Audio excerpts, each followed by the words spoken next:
Our story begins in a beautiful and charming countryside town. There, a certain person was finishing hammering the last nail. A large building is revealed, which apparently is a restaurant. He started crying because he finally managed to have his own restaurant after 15 years. That's our protagonist, the level 9 Archmage, Ellison. With this, we dive straight into a classic flashback, and our protagonist, as always, was on his way to school. His dream had always been to become a cook, and because of that, he enrolled in culinary college to become a famous chef. But as expected, a truck appears, and so, it shattered all his dreams. However, instead of dying and reincarnating in another world, the protagonist was kind of teleported, and he didn't even know where he was. And, as in other stories, the protagonist was transported to a fantasy world that, of course, wasn't peaceful at all. Suddenly, a guy approached him, tapped his shoulder, and told him he needed to get up and evacuate. Not understanding anything, the protagonist started following them and asked where they were. The mustachioed guy seemed a bit puzzled,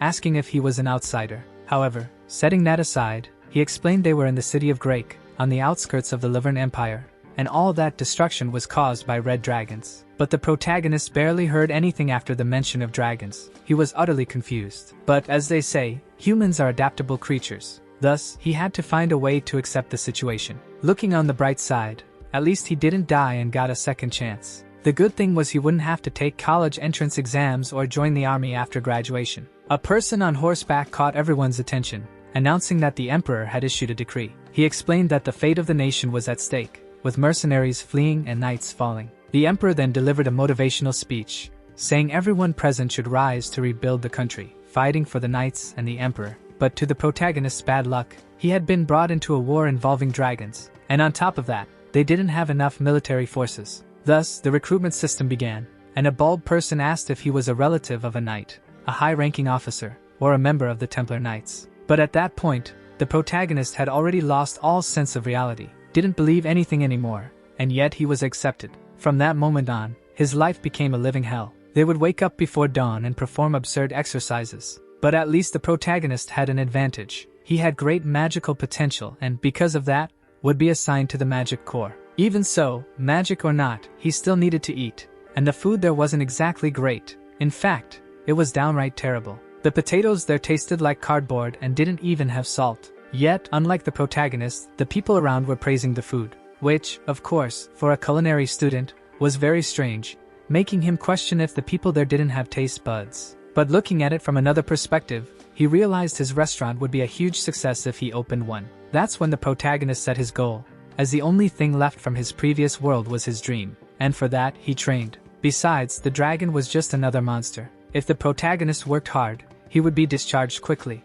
But poor guy, if he had known back then that the service time wouldn't be 2 or 3 years, his past self wouldn't have been shocked to know it was a grueling 15 years. Yet, even in the face of this, he somehow managed to endure. And so, we return to the present time, in the city of Grake. Looking at the protagonist's restaurant, a woman was utterly surprised, as she didn't remember there being a restaurant there. But more surprised than her was our protagonist, who couldn't stop crying. The woman managed to understand a bit of the protagonist's pain, so much so that she approached him and asked if he was okay. The protagonist replied that he was just happy because he had finally opened his restaurant. This surprised the woman. She then introduced herself as Rain, and instead of calling the protagonist Ellison, he introduced himself as Elle. Rain continued, saying it had been a long time since the protagonist arrived there, as it was the first time she'd seen him. And the protagonist confirmed that yes, and also that he was not alone. He was with a friend he had made in the army, and he couldn't introduce her because she slept a lot, so she would probably only wake up at night. But going back to the restaurant talk, Rain asked if the protagonist needed a place to buy meat. He confirmed that he did, saying that, in fact, he was heading to the village right now to check out a butcher shop. And luckily for the protagonist, Rain's husband was a butcher. But before they went, Rain explained that her husband had a bit of a hot temper. So, if the protagonist thought he was being too rude, he should just tell her husband that she had sent him there. The protagonist was happy to meet someone as kind as Rain and even asked what kind of grumpy husband she had, given how amazing she was. Also, the protagonist had spent 15 years in the army. He had dealt with all kinds of people, but not with that kind. Poor guy, he was left completely awkward in his corner. So, the protagonist tried to talk to him, but his voice was very shaky. He couldn't even mention the meat business, but the old man quickly banged on the table, saying he didn't sell meat. The old man began to rant that he had seen many people like the protagonist, claiming they just wanted to buy cheap meat and sell it off just before it spoiled. He went on about how people had scammed him like that for 3 years, and though he didn't know the protagonist, his face looked exactly like theirs, so he wouldn't sell his meat. Suddenly, he got a huge pan hit to the head, and it was none other than Rain,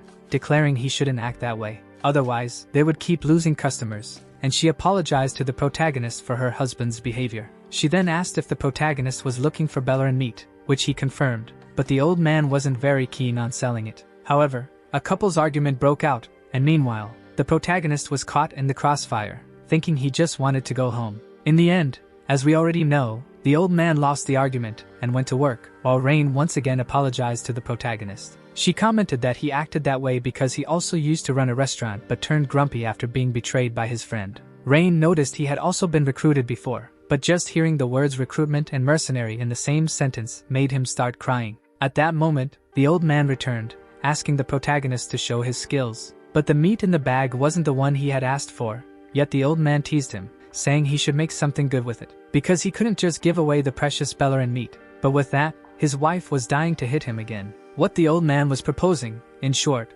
was for the protagonist to impress him with a dish using that meat. But before the old man could say another word, the pan was already waiting for him. The protagonist then asked Rain if she hadn't been a bit too harsh, but she replied that he was quite resilient, so it didn't matter. Besides, he was acting like a child, so he deserved to be treated as one. The protagonist then said it was okay, and he would cook that meat for them. This surprised Rain, and the protagonist declared that they should come to his restaurant at night because he would make a great dish with that meat. She was a bit confused because the protagonist had asked for Bellerin meat but was taking something else. However, he replied that it didn't matter. Rain was a bit worried because it was Wuba belly fat. In that world, animals were called different names. For example, cows were called Wuka, chickens were called Palenque, wolves were Bellerin, and pigs were known as Wuba. So, in the end, the meat the protagonist received from the butcher was none other than pork belly. In the world where the protagonist was, Palenque, also known as chicken, was a very expensive ingredient, making Wuba, or pork,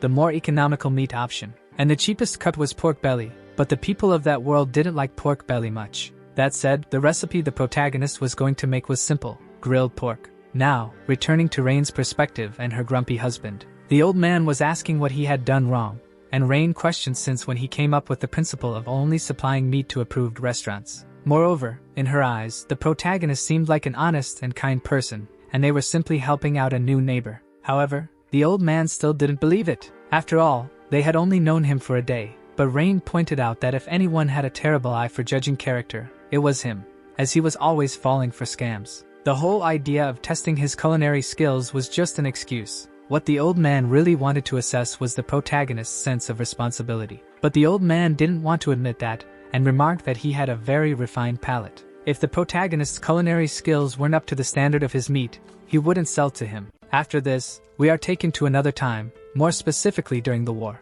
As it was a war, unforeseen events were common, and in this case, a soldier got his leg trapped under a rock and called for help. At that very moment, a large goblin appeared, intending to kill him. However, right then, someone activated their magic called Thermal Blade. This caused a massive flash of light, terrifying all the monsters in the vicinity. Now, it was the monsters who would be buried under the rocks. Witnessing this, the soldiers were utterly amazed. They shouted that the 9th class Archmage Ellison was there. However, the same Archmage was now busy cooking food. The protagonist explained that every magic had its own unique applications. For instance, Thermal Blade could be used to cut meat and enhance marinade absorption. Additionally, he shared some important tips on how to make the meat's texture even crispier. Anyway, he finished preparing the meat. Just then, Rain arrived, and the protagonist told them they could sit down as the food was almost ready. Rain started complimenting how neat and organized he was, but the old man remarked that he probably only cleaned the place up because they were coming. Rain told him to hush and wait for the food.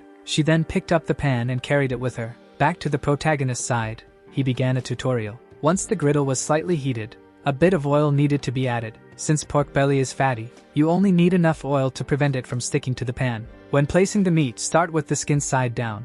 Otherwise, as the inside cooks, the skin might dry out, making it hard to achieve an even sear. The protagonist flipped the meat to ensure heat reached both sides. He sprinkled a bit of salt to avoid blandness, cut the pieces into neat portions, and to finish, since it was grilled, he added onions. To balance the meal and make it lighter, he prepared a salad, and in the end, he plated everything separately for a clean presentation. Once again, while Rain was praising him, the old man was complaining. As soon as Rain took her first bite, she was utterly amazed, even imagining happy little pigs running across the field. She asked the protagonist if this was really Wooba belly, which was obvious since it was the only meat he had. Once more, he began explaining every detail of the dish. In any case, he was happy that she enjoyed it, and Rain declared that supplying him with meat would ensure she got to taste his cooking again. However, on the old man's side, the plate was completely empty, and he was furious, practically drooling, saying the meat was all gone. Trembling, the protagonist nervously asked if he at least enjoyed it. The old man said he needed much more meat,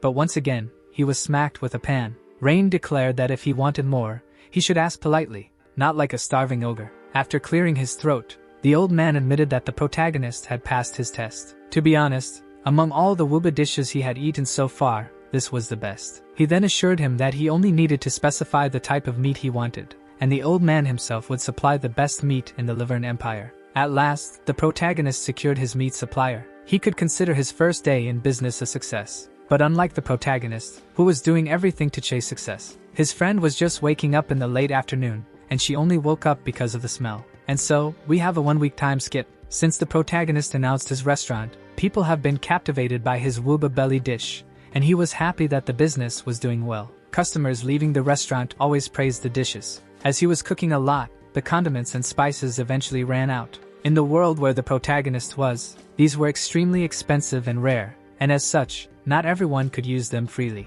Moreover, the quality and variety of the products there didn't even come close to the products from the modern world. But he had a special way to get spices. For that, he placed a gold coin in the middle of a circle with various engravings. Then he began to cast a spell. That was the way the protagonist solved his problem. Using a type of summoning magic from that world, he managed to bring objects from the modern world. But in reality, he had coincidentally created this magic while looking for a way to return to his original world. And as it was said in that world, magic depends on how someone uses it, and there's also a limit to the size and weight of the objects. But that magic was still a great help, even though it wasn't perfect magic. However, he felt bad about simply taking other people's products. He always sends a gold coin in exchange, along with other supplies. Unless they are perishable products like fresh meat, eggs, or vegetables. All of those arrive spoiled, and even processed products have an expiration date. But that didn't seem to be a problem. In reality, the protagonist didn't know the exact reason for this. Moreover, there was another feature that made him incredibly exhausted. Even he, who carried the title of Archmage, could only use this summoning once a day. And combining hunger with a craving for food, it was the perfect time to rest while having a beer, but there wasn't any. Well, there was, but Rurin drank it all. However, irritated, the protagonist gave her a good punch on the head. And with that, she woke up, though she didn't understand anything, and the protagonist scolded her, saying she drank all the beer without telling him and left everything messy. In her defense, Rurin claimed it happened because the protagonist hadn't left her any of the delicious food he made that day, and she said she was a dragon, and cleaning up messes was something inferior beings did, not a superior being like her. But the protagonist didn't care, and since she was standing idle, he told her to peel some onions. She was quite upset because a proud dragon was doing the work of an inferior being like that. As he said, she really was a dragon, although it didn't seem like it since she was in human form now. In reality, the protagonist found her after she became an orphan. She had lost her mother and home during the war against the Red Dragons. Since he couldn't leave her in that place, he decided to help her.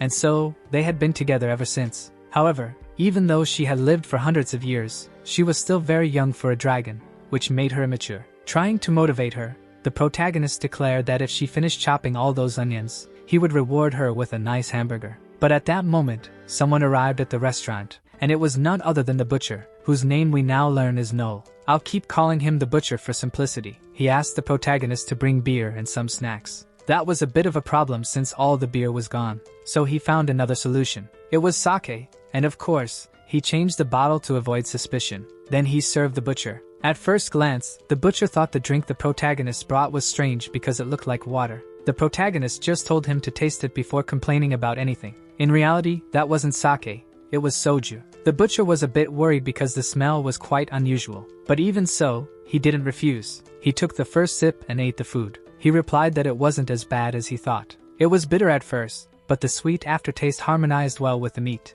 The two together had a unique charm compared to the salad. And he even admitted that the protagonist's cuisine was truly extraordinary, which surprised the protagonist since he was being unusually honest. But the old man ordered another bottle. Then he drank one more, then two, and asked for a third bottle. The protagonist told him to calm down since he was already very drunk. However, the old man declared that he had to drink until he passed out today. The protagonist asked if something had happened, and with a very sad face, the old man declared that he thought Rain was cheating on him. Hearing this, the protagonist was very surprised, and the old man began to explain that, at first, she would say she was going somewhere. But lately, this had been happening more often. Every month, on a certain day, she would dress nicely and go to visit someone. And since she had been doing this for several months, he decided to follow her, only to find out, in the end, that she was meeting one of his old comrades from his mercenary days, a very close friend of his. Moreover, this friend had disappeared after opening his butcher shop, or so the story went, which made the old man believe he must be too ashamed to look him in the eye because he was with Rain. She had gone out today, but it wasn't her usual day to leave. It even seemed like she didn't care about him. But after hearing all this, the protagonist told him to calm down, because getting completely drunk wasn't going to solve his problems. However, the old man replied no, he had to drink until he collapsed. The worst part of it all was that he still loved Rain. Even with the situation as it was, he couldn't live without her, so he didn't know what to do. At that, the protagonist simply told him to leave everything to him. Even though he hadn't known Rain for long, he believed she wasn't that kind of person. Switching to Rurin's perspective, she was still peeling onions. The protagonist appeared and told her to stop complaining and get ready because they had a job to do. Or if she preferred, she could keep peeling onions, right? Which, of course, she rejected, saying she would go with him. And so they went to the city, where some kind of festival was taking place. On the rooftops, looking like bandits, there were our protagonist and Rurin. They were scanning the area because, according to the old butcher, Rain was in one of those fancy restaurants. And indeed she was, sitting with a man next to her, likely the friend the old man had mentioned. Well, now it was Rurin's turn to act, right? The protagonist asked her to eavesdrop on their conversation. But since she was a bit annoyed, she wasn't going to do it for free, was she? The protagonist, knowing this, said he would make her 2 hamburgers. With that, she agreed and began relaying their conversation. Rain asked if it wasn't time to tell her husband. The man in front of her was Mr. Mint. She mentioned that her husband was becoming increasingly suspicious of their relationship. She also expressed sadness that Mint no longer visited his butcher shop. Mint explained that if her husband found out he had helped with the butcher shop, he'd want to avoid him. Hearing this, the protagonist was a bit surprised and confirmed with Rurin that this was exactly what Mint had said, which confirmed that their meeting wasn't some secret affair. With that, the protagonist simply leapt off the roof, telling Rurin to head home and wait. He entered the restaurant and interrupted their conversation. Right away, he said that, as Rain had mentioned earlier, the old man was misinterpreting the situation. Speaking of the old man, we returned to him, and he was completely drunk. But just at that moment, who arrives at the restaurant? None other than Rain and Mr. Mint. Mint looked a bit embarrassed since it had been a while since they last saw each other. The old man began to get nervous because the two were together. Rain was trying to explain the situation, but the old man wouldn't listen. Since she was with his best friend, the person he trusted the most, he said he wouldn't forgive him. So he went to punch him, and Mint was already bracing for it. But just then, a magical barrier appeared, surprising everyone. Unsurprisingly, it was the protagonist who cast the barrier. He declared that, instead of resorting to violence, they should clarify the misunderstanding since violence wouldn't solve anything. The protagonist explained that the person who had loaned the money to open the butcher shop was none other than Mr. Mint, shocking the old man. But the protagonist simply walked past him, saying he should sit at the table. He said he would prepare the food, and since the old man was very drunk, he would make a soup-like dish to calm his stomach. And since Rain had given him Bellerin meat,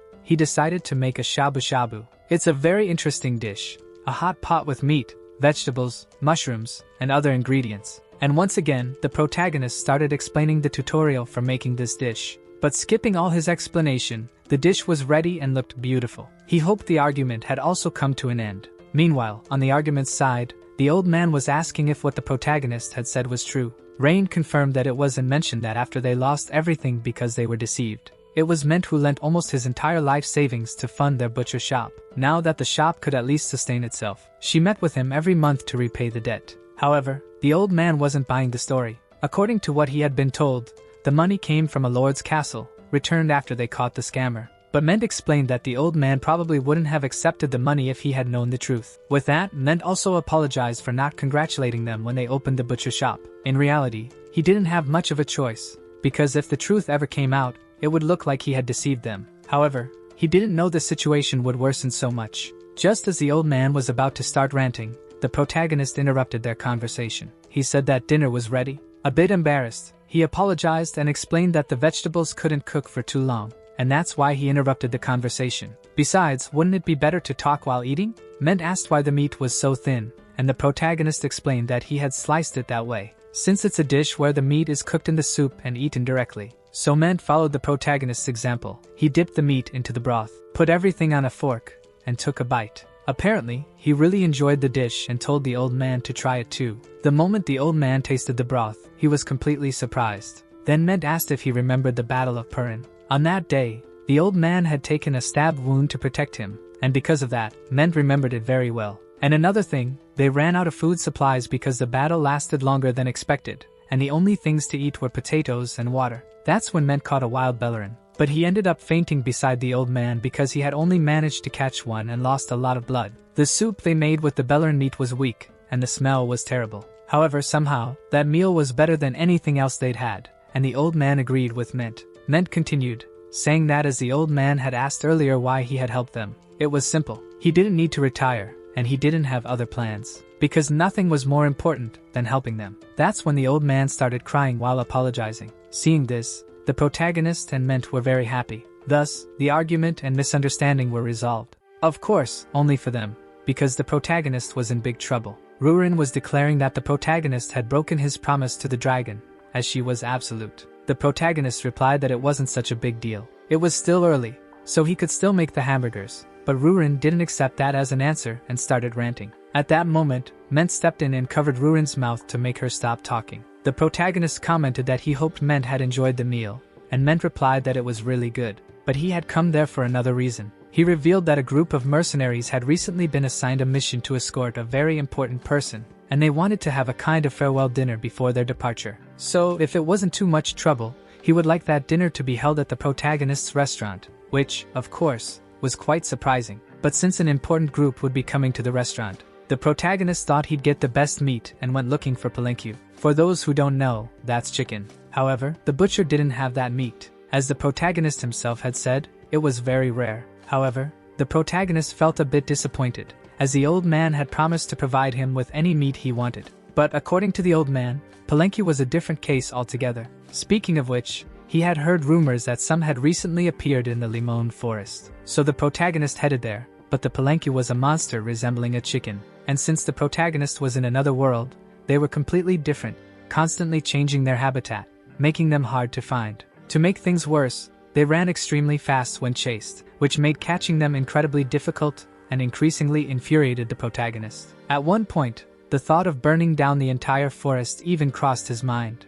Seeing how much trouble it was, he regretted adding that meat to his menu. So, the protagonist gave up and said it was Rurin's turn. But, as we already know, she wouldn't do it for free and demanded not to wash dishes for a week. Then, she started emanating a powerful aura. It was, in fact, a skill called Dragon Sphere, which, of course, easily caught the palenque. Rurin was completely thrilled, telling the protagonist he should rely on her more often. The protagonist replied that if she enjoyed it so much, she should do the same with 15 more palenques. Sometime after completing the task, there was Rurin again, drinking a beer after the job. However, the protagonist commented that it didn't really count as work since she just scared the creatures. Rurin began explaining her side, saying it was her job, but the protagonist simply told her not to drink too much since they would have customers that evening. Besides, the dish he was preparing today went well with beer, so it wouldn't be good if she drank it all. Speaking of the customers, they had already arrived, asking Mand if he had really picked a good place to eat. Mand even questioned whether they didn't trust him,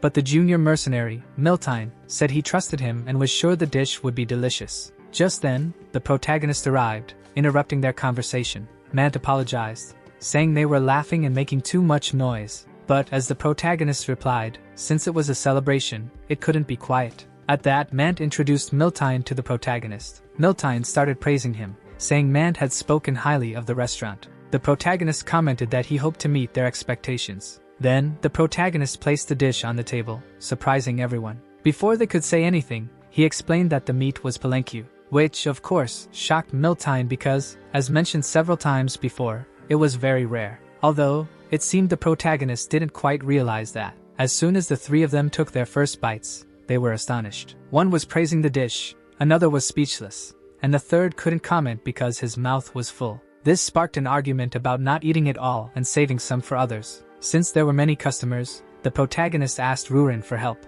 However, she started boasting again, saying she was a dragon and shouldn't be serving humans. Moreover, she had caught a rare creature like the palenque, so she deserved a bit of rest, right? Facing this, the protagonist had to get a little creative. He asked if she remembered their promise to open a restaurant once the war was over, that they would go through everything together. He thought that promise was unbreakable, but who would have guessed? A dragon's heart could change so easily. It was almost heartbreaking to think he couldn't trust the dragon anymore, and since she didn't want to help, she might as well go sleep somewhere else. Instantly, she agreed, making the protagonist's plan successful, and the night turned into a feast of fried chicken and drinks. In the midst of it all, Rurin was utterly lost. By the time the party was over, she was completely exhausted. Since the protagonist wasn't a demon king or anything evil, they offered her a reward for her hard work. At the end of the shift, they enjoyed some fried chicken and beer in peace. The protagonist noticed that Rurin had even cleaned the tables, something he hadn't asked her to do. Looking at her, it seemed like she was finally maturing.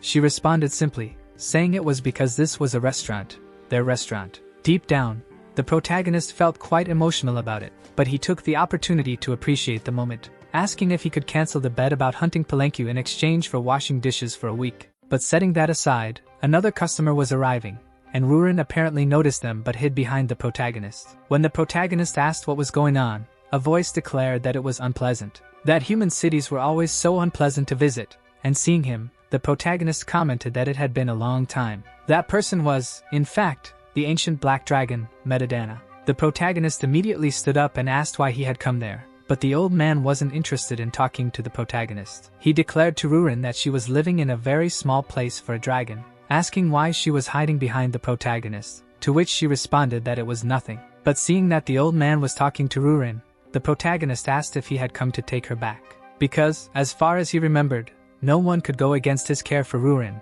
or had he forgotten how badly he got burned the last time he tried? The old man said the protagonist was full of himself, but yes, he had come there because of Rurin. However, Rurin didn't want to go with them, as they had abandoned her once. The old man responded that it wasn't exactly like that, he had just been delayed a little. But before the old man could keep talking nonsense, the protagonist told him to shut up. After all, they had a promise between them, and promises were sacred to dragons. The old man agreed that they indeed had a promise to leave Rurin in the protagonist's care. However, there was an older promise. The promise was that the age when a black dragon is accepted as an adult in the family is 800 years. Until then, a dragon without its own lair is protected and sent to the family's sacred land. But since Rurin was using her mother's lair, which was destroyed in the last war, and as she would turn 800 next year, she would have to go to the sacred place. Those were the family's rules, and no one could defy them. If this wasn't fulfilled, it would mean war, but the protagonist didn't back down, saying if they wanted war, he would go to war. Hearing this enraged the old man,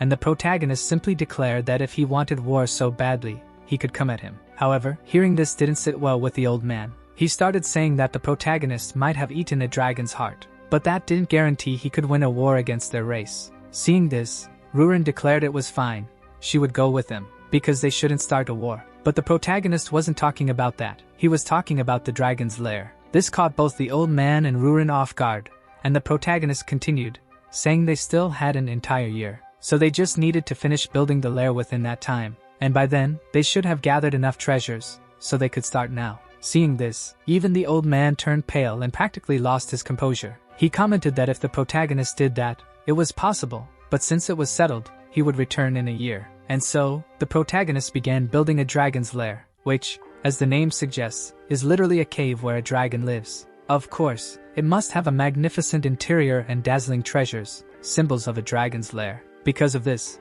building one obviously consumes a lot of time and resources. However, since the protagonist's restaurant was very successful, they didn't have much time. Moreover, the vast majority of those customers were there because of the rumor that they were selling palenques. He even tried to tell them it was a limited menu and not a big deal, but it didn't help.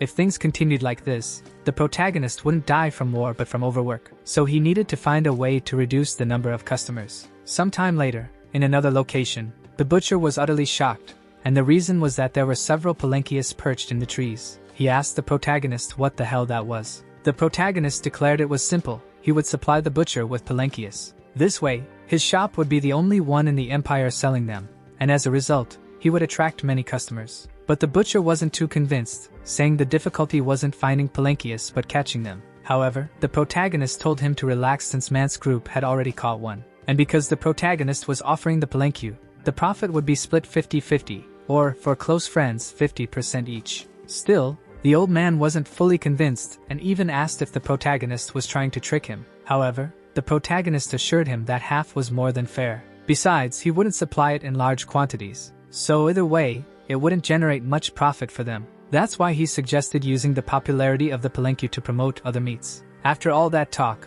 the old man finally agreed. However, he added that there was still one problem: Palanquias change habitats periodically. But that wasn't an issue either. Out of nowhere, the protagonist raised a dome or some sort of barrier around the forest. Seeing this, the old man was caught off guard, realizing this wasn't something one could learn in just a few years of magic. The old man asked who on earth he was, to which the protagonist simply replied for him to stay quiet, because, after all, he was just a retired restaurant owner after the war. In any case, it seemed the protagonist's plan had worked and was quite effective, because the next day there weren't as many customers, or rather, there weren't any customers at all. However, Rurin wondered if it was worth feeling happy about this, while even the protagonist thought they'd at least get a few customers. But looking at it another way, they now had time to build the lair. Rurin, delighted, asked the protagonist if, by any chance, once they finished building the lair, he would live there with her. The protagonist, of course, replied that he wouldn't. Hearing this, Rurin became very upset. She argued that, in that case, building the lair made no sense,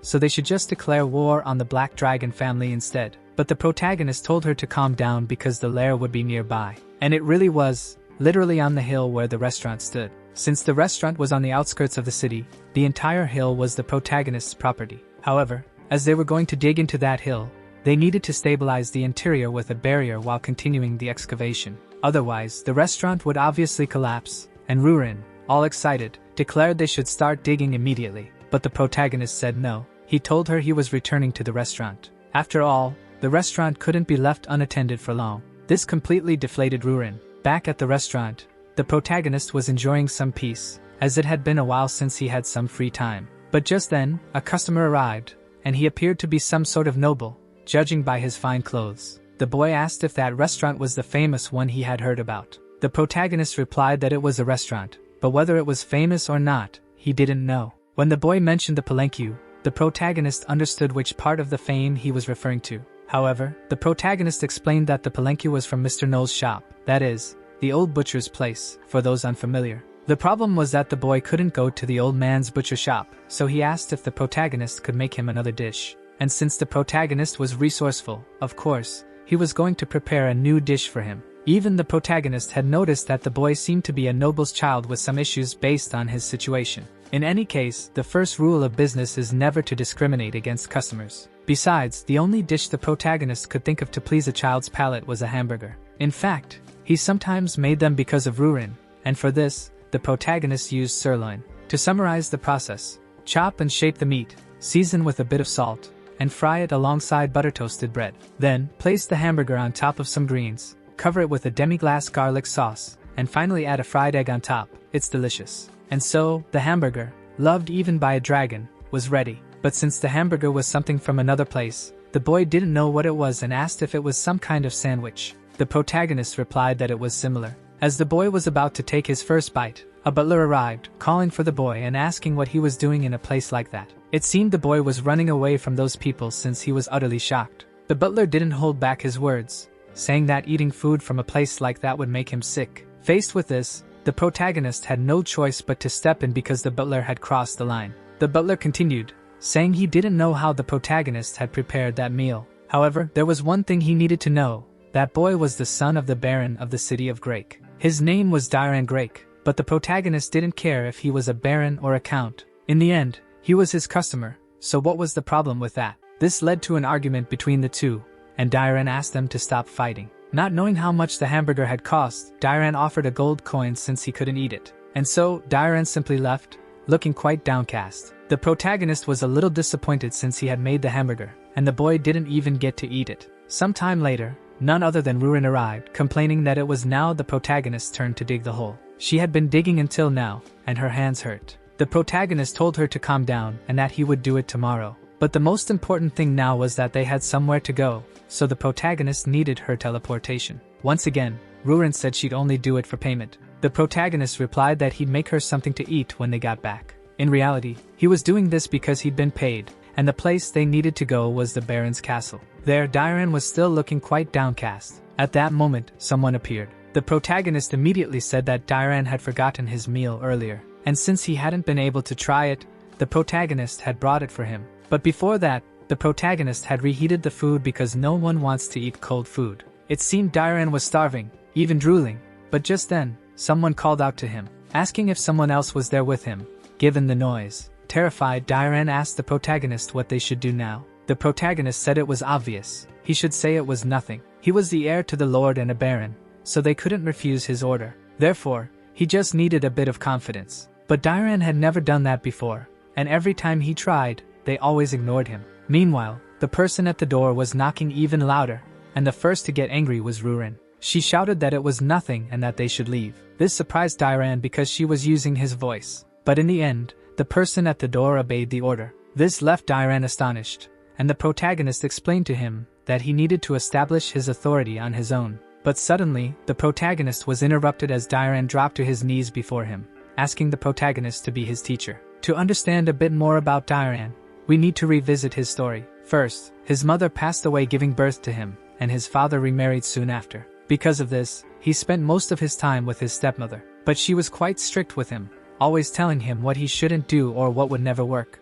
She constantly reminded him to be careful with his actions since he was the Lord's son. Despite all this, he still loved her because they had shared some good moments. However, everything changed when his father became bedridden due to illness. From that point on, she never looked at him or spoke to him directly during dinners or celebrations. Dairan only wanted to become a good person, just like his father. However, the servants tried to control him and restrict his movements under his stepmother's orders. As a result, he had no one to talk to, and everyone ignored him. This made him feel that he wouldn't be treated any better, even if he inherited the Lord's title. But his thoughts changed after today's events. That's why he asked the protagonist to teach him the proper manners to become a good lord. Still, I wonder where he got the idea that the protagonist could teach him anything like that. One thing had nothing to do with the other. The protagonist was simply a restaurant owner. But it made some sense because, if it were the protagonist, the servant would have obeyed his command to leave. However, the protagonist knew this was more about a lack of confidence. From the way the boy asked the protagonist to be his teacher,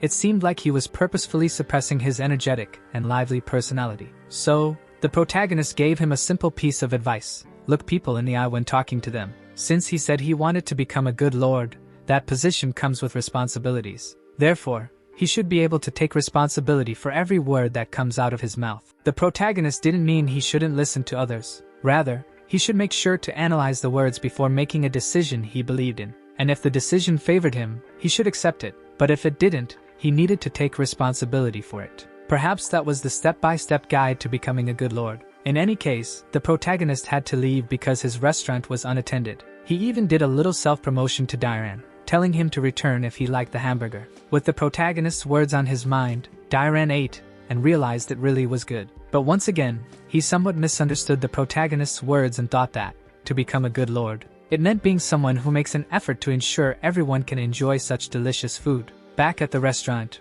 Rurin remarked that the protagonist seemed to care a lot about the boy. But the protagonist replied that he was simply doing what he was paid to do. That was 100,000 runas, while his hamburger only cost 200. That explained why the protagonist gave him that lecture, or coaching session if you will. After all, he didn't want to feel like a thief. Plus, he now understood why he welcomed Dairan back to the restaurant. Because imagine having a customer like him, paying with a gold coin every time. The protagonist would get rich quickly. Switching scenes, in a forest near the city of Drake, there was a strangely popular clinic run by a skilled doctor. He had even learned healing magic because, after all, he was a doctor. However, that wasn't the reason for its popularity. The person injured there was none other than Rain. She had burned herself with a dish. But back to the main point, the real reason clients flocked to this remote clinic outside the city center was because it was run by an elf, not a human, and her name was Helena. After healing Rain, Helena seemed unwell, and Rain naturally asked what was wrong. Helena admitted she was thinking of returning to her hometown, explaining that she loved healing and helping people. Despite everyone's opposition, she had left her city. But reality was different from what she imagined. No one was genuinely interested in her treatment.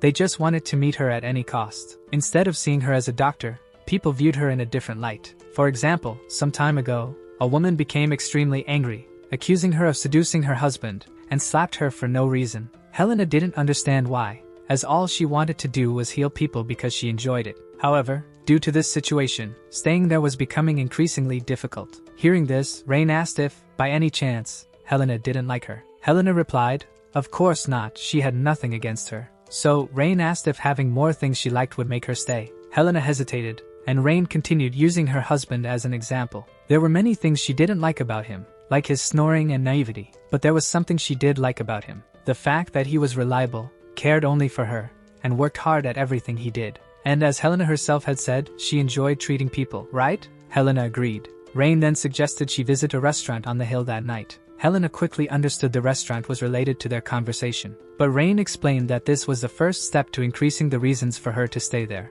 one of which would be that restaurant. Back to the protagonist, he was working when the old butcher and another person arrived. The old man asked why the protagonist wasn't at the restaurant. He explained that the construction project had him tied up. The old man then introduced the person next to him as Nellen, his nephew, and they had something to discuss, so to accompany the conversation, they prepared Wuba meat. The protagonist mentioned that they could go without worry since Rurin was at the restaurant. But the old man added that there was a clinic run by an elf. Rain had recommended his restaurant to the doctor there, so it was very likely that the doctor was already at the restaurant. If that were the case, the protagonist would have to head there, and as they made their way to the restaurant, he commented that it was quite unusual. Elves normally never leave their native forests, so it was almost certain that the elf was popular, and the old man agreed, saying that all the boys in the neighborhood practically lived at her clinic. Just hearing that already made the protagonist tired, but the moment he entered the restaurant, a very strange scene was unfolding. The elf was kneeling while Rurin looked absolutely furious,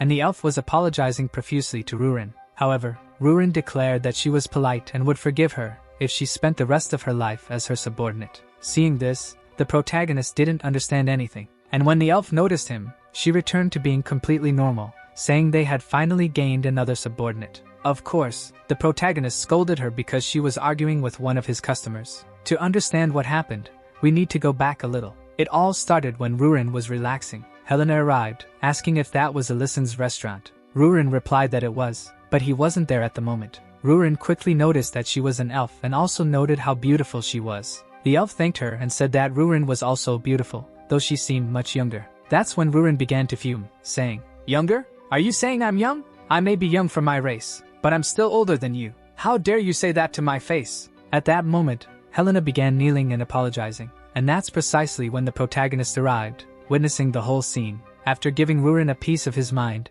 he invited them both inside. Once inside, Helena was utterly confused, even questioning if she was dreaming because what stood before her was unmistakably a dragon. There was one thing everyone knew, from children to elders: you should never anger a dragon. They are walking natural disasters capable of burning down villages and even entire cities, making them the strongest race. However, setting aside all the mysticism and legends, what she was seeing in front of her was a dragon being treated like a child by none other than a mere human, or whatever the protagonist was now. Speaking of the protagonist, he approached her, apologizing for what had happened earlier. Helena immediately asked if he was human, and at first, the protagonist was confused. But he replied that yes, he was human. The protagonist realized it made sense for her to ask, given that he had just scolded a dragon. He approached her, explaining that it might seem strange since he was living with a dragon, and it was a bit complicated to explain. That's why he only asked her to keep it a secret from others. Helena instantly agreed, as she didn't want to disrupt a dragon's activity. After all, she didn't want to die, though the protagonist knew Rurin wouldn't kill her. To confirm, the protagonist asked if she was the doctor Miss Rain had recommended. She confirmed, and hearing that, the protagonist realized he was in trouble since he had made the worst first impression. Helena continued, saying she had heard that the place served delicious food, even vegetarian dishes. That's why she had come, and the protagonist confirmed that they did. He asked if there was anything she wouldn't eat. Helena replied that it wasn't an ethical issue but that her body simply couldn't digest meat, so anything without meat was fine. The protagonist began thinking about what to make for her, but quickly decided. He said he would prepare the dish right away. There are many meatless dishes, but one of the simplest is tomato sauce pasta. So here's the protagonist tutorial. Add chopped onion, garlic, and mushrooms to a heated pan with olive oil and saute. Thus, the different flavors harmonize to create a delicious aroma. Next, chop the tomatoes and add them to the pan. Season with salt, sugar, and other spices, then lower the heat. Make sure the sauce doesn't burn, and while the sauce loses moisture, boil the pasta for 8 minutes. Reserve some of the cooking water, and finally, mix the pasta with the sauce, adjusting the sauce's viscosity with the reserved water. And voila! It's ready. For anyone who wants to try it, it seems like a fairly simple recipe. The protagonist served Helena and advised her to eat using a fork, assuring her that he hadn't used any meat at all. So, there was no need to worry. The moment she took her first bite, we had a time skip because we didn't get to see her immediate reaction. The protagonist was serving a big cut of meat to the old butcher and his nephew. However, the protagonist noticed that the nephew didn't look very pleased and wondered if the food wasn't to his liking. Speaking of good food, how was Helena? Simple. She was enjoying the pasta, looking nothing like the elf she had been earlier. Just as she was basking in her moment of glory, the protagonist arrived and asked if the pasta suited her palate, to which Helena confirmed it did. Seeing how embarrassed she was, the protagonist asked if she didn't frequent other restaurants often. She replied no, explaining that she attracted too much attention and usually only ate vegetables she bought from smaller markets. It wasn't that she avoided restaurants. Rather, most of them didn't have vegetarian options on their menus. Even if they did, those options weren't much different from eating plain vegetables. From that perspective, it made sense, didn't it? After all, people in that world didn't use many spices. Regardless, Helena had changed her perspective after visiting the protagonist's restaurant, and for that, she had to thank Rain for recommending the restaurant. Hearing this, the protagonist realized her first impression of the place had been somewhat subdued. At that moment, the old butcher started yelling, questioning his nephew about what he had said. The nephew revealed that he had discovered his mother wasn't his biological mother. Speaking of her, we transitioned to another location, a sort of mine, where she was searching for him. Approaching one of the workers, she asked where he was, and the worker replied that he didn't know. He mentioned that the night crew had already entered the mine. She was concerned because he hadn't eaten before starting work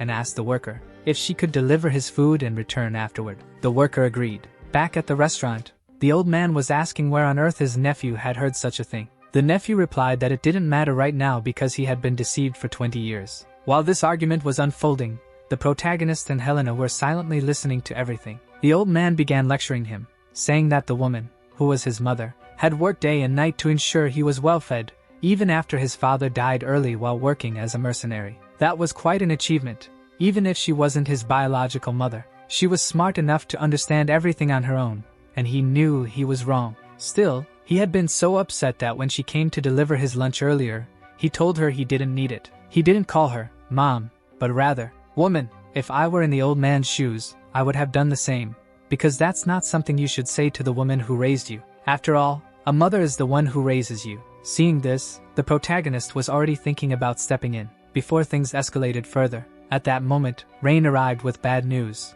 She announced that there had been a serious accident in the mine. It had collapsed, and the old man's nephew's mother was trapped inside. The old man, worried, asked how the mine could have collapsed. Rain explained that she didn't know the details but that the mother had entered the mine, looking for Nellen. Hearing this, Nellen began to panic. Desperately, he started running, and seeing this, Helena asked if she could join them. If the mine had collapsed, there would certainly be injuries. With that, the protagonist also decided to go. However, Rain was still hesitant about taking Helena, given everything Helena had previously explained. But since Helena was so determined, she agreed to take them, and shifting the scene to the mine, many people were badly injured. Nellen was arguing with everyone, trying to enter the mine to find his mother. But the protagonist stepped in with authority, telling Nellen he needed to calm down, and that they would find a way to save his mother. Even so, the people there didn't want to let the protagonist enter. After all, the mine was very unstable, and they didn't know when it might collapse again. But the protagonist didn't care and explained that his friend knew healing magic. And since there were likely many injured people inside, she could be of great help.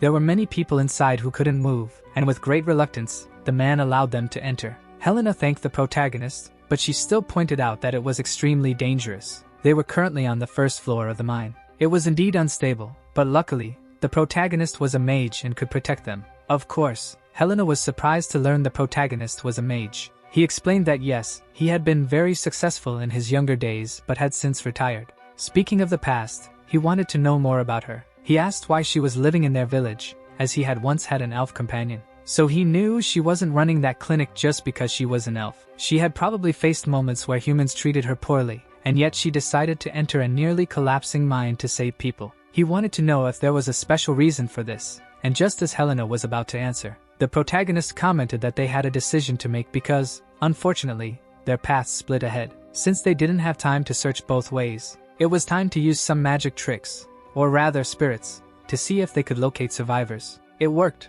and when they found a man, Helena quickly healed him. In their hurry, Helena knew how to perform first aid so he could leave the mine before it collapsed. They continued saving people one by one. While Helena healed them, the protagonist used his magic to move them outside. After some time, seeing Helena's condition, the protagonist asked if she could continue. There was one person left, none other than Nelin's mother. They managed to find her, but she was in critical condition. Helena tried her best to use strong healing magic on her, but there was no guarantee it would work. Even though she was completely exhausted, she managed to cast the spell. Outside, in the temporary evacuation shelter, more and more injured people were arriving, and Rain was deeply worried. She felt powerless and unable to do anything, while the old man tried to comfort her, declaring that Nelin's mother would be okay. He said Helena's magic had worked on her. The person most shocked by everything was none other than Nelin. Noel tried to console him, saying he shouldn't worry, as Helena had used her best spell, so his mother wouldn't be in critical condition. Almost completely drained, Helena confirmed this. She explained that Nelin's mother had suffered a head injury but that the treatment had worked. The wound near her eye wasn't too serious, and she would be able to live normally once the bandages were removed. Looking at the basket beside him, Nelin saw his lunch there. Seeing it reminded him of the moment earlier when he had called his mother "woman." At that moment, May woke up and called out to Nelin. Hearing her voice, he was overwhelmed with happiness, and despite the situation, May asked if he was okay and if he hadn't gotten hurt. He confirmed that he was fine, saying he had been very scared that the words he had said that morning might have been his last to her. May was very happy because he was calling her mother again. Witnessing this, Helena remarked that she would now answer the question the protagonist had asked earlier. In reality, she had wanted to close the clinic and return to her homeland because she had become disappointed in humans after going through many bad experiences there. But then Miss Rain had told her something, to try to increase the number of things she liked. Seeing everything happening now, she thought perhaps she had rushed too quickly to find those things. She also remembered that human lives are much shorter than those of elves. However, humans express their emotions freely,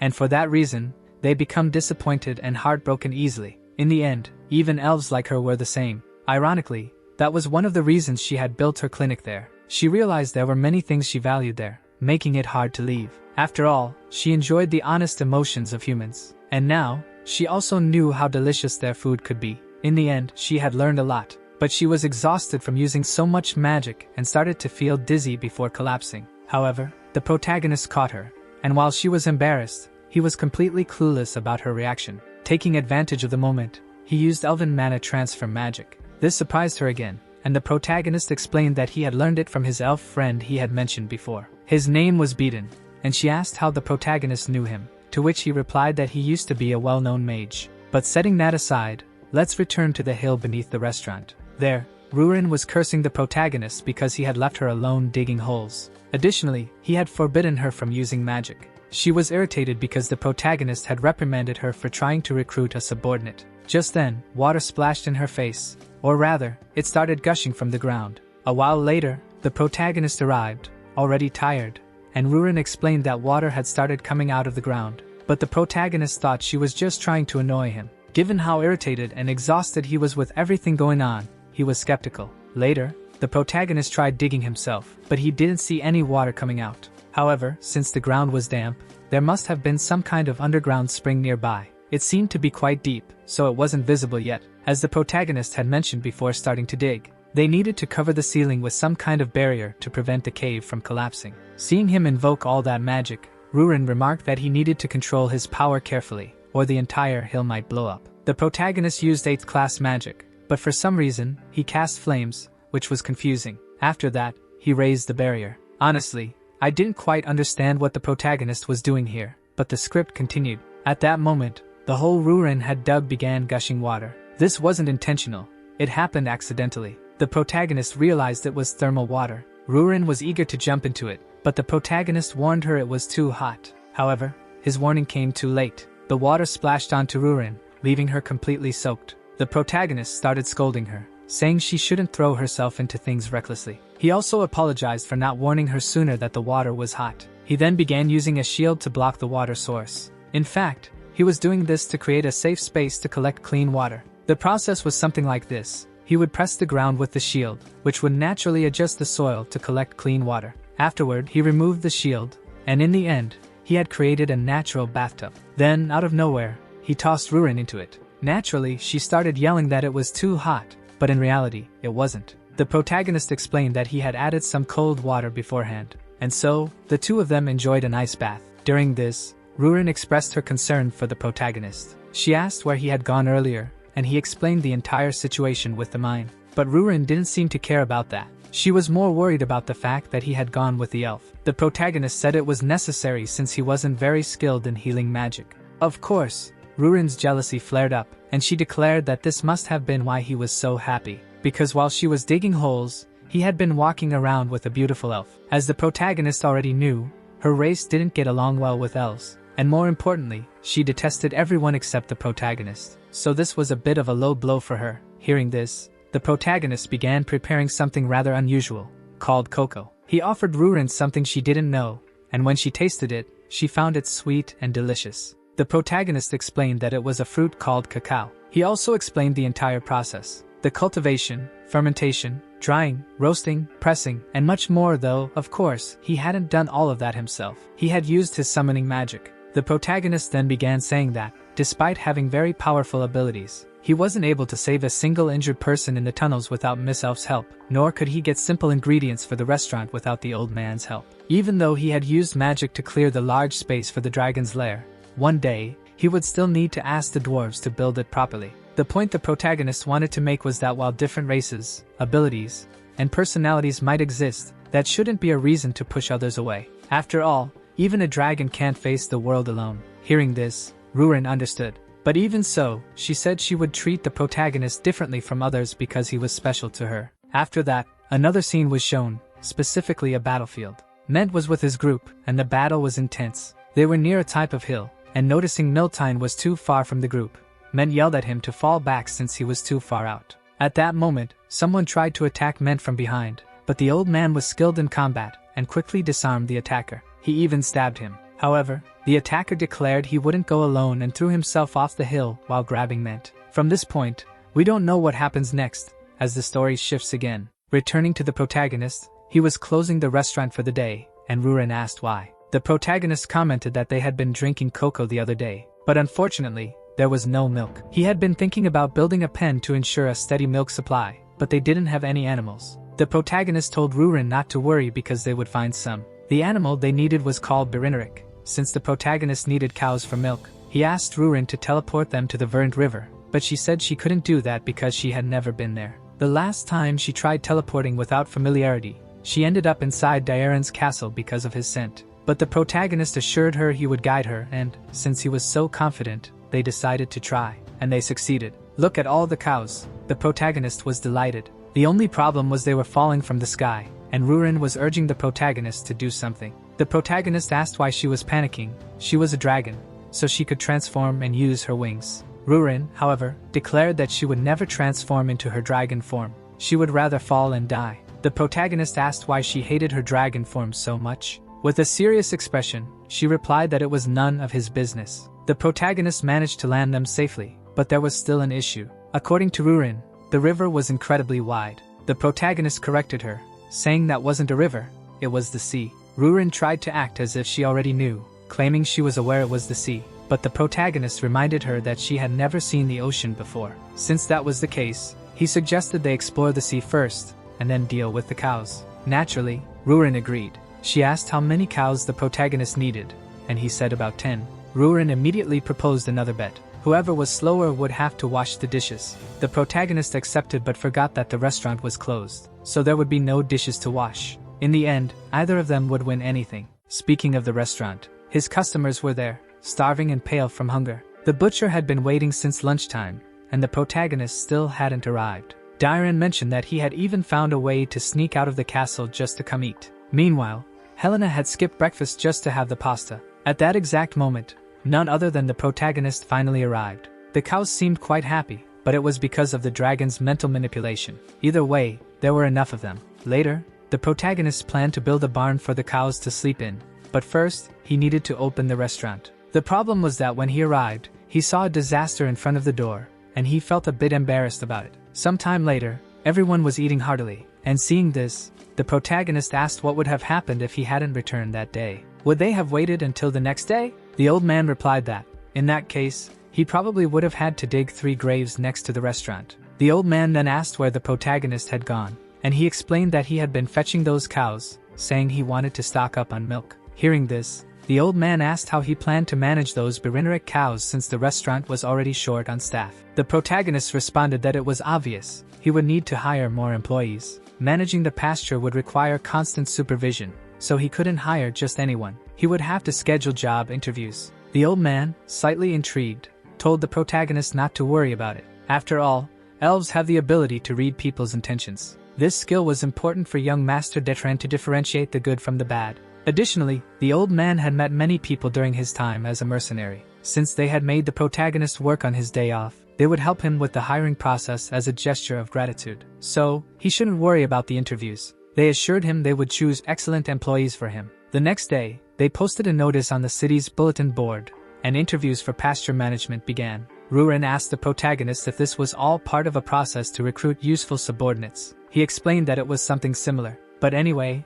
it was time to begin, and the first guy barely arrived said, "Good morning," and already failed. The man didn't understand why, as he had just entered, but the old man commented that he lacked energy for someone so young. How could someone without energy take care of cows? The second candidate probably overheard this and entered with great enthusiasm, declaring that he would do his best to take care of the cows. Seeing this, the old man thought he might be useful, but the man started looking at Helena with ulterior motives. At that moment, Helena declared that he had failed. She explained to the old man that the candidate had impure thoughts, and in the end, he was also dismissed. The third candidate seemed more promising. He began by saying he had 30 years of experience, and promised to make the protagonist's pasture the best in Drake. This time, Dairan did the questioning. He asked the man about his thoughts on the well-being of the Berineric cows, but the man didn't understand. Dairan then bombarded him with questions, asking how he would care for the Berineric to ensure they produced more milk. From there, the questioning became so intense that the candidate dropped his pipe on the ground.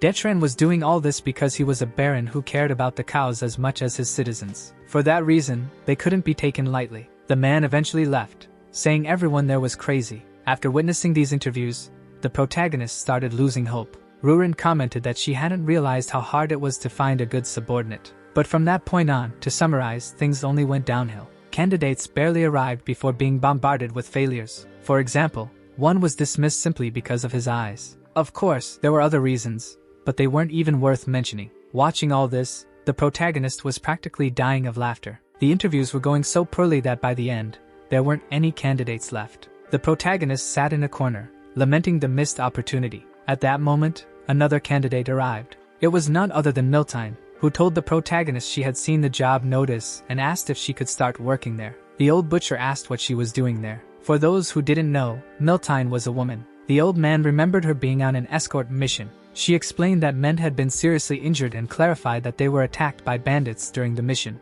Ment fell off a cliff trying to help her, and the old man was already irritated because Ment hadn't told him any of this. Setting that aside, he asked how Ment was doing, and she replied that he was badly injured. However, now he was left with a limp, which meant he would have to retire from mercenary work. The protagonist even tried to ask Helena if she could do something, but since too much time had passed since the injury, she couldn't do anything to reverse it. At best, she could check on him. Then Ruren asked the much-anticipated question, why was Miltine applying for the job, when it was Ment who got injured? Faced with this, the protagonist scolded her harshly, telling her to learn to read the room. However, Ruren was just curious, since it seemed clear that Miltine had also quit being a mercenary, likely following Ment's lead. Moreover, she was now applying to work at the restaurant. Embarrassed, Miltine began explaining that she was looking for work, where she and Ment could work together. Hearing this, the old man was shocked. First, he asked how old she was turning this year, and she replied that she was 29. The old man yelled that there was a 13-year age difference between them,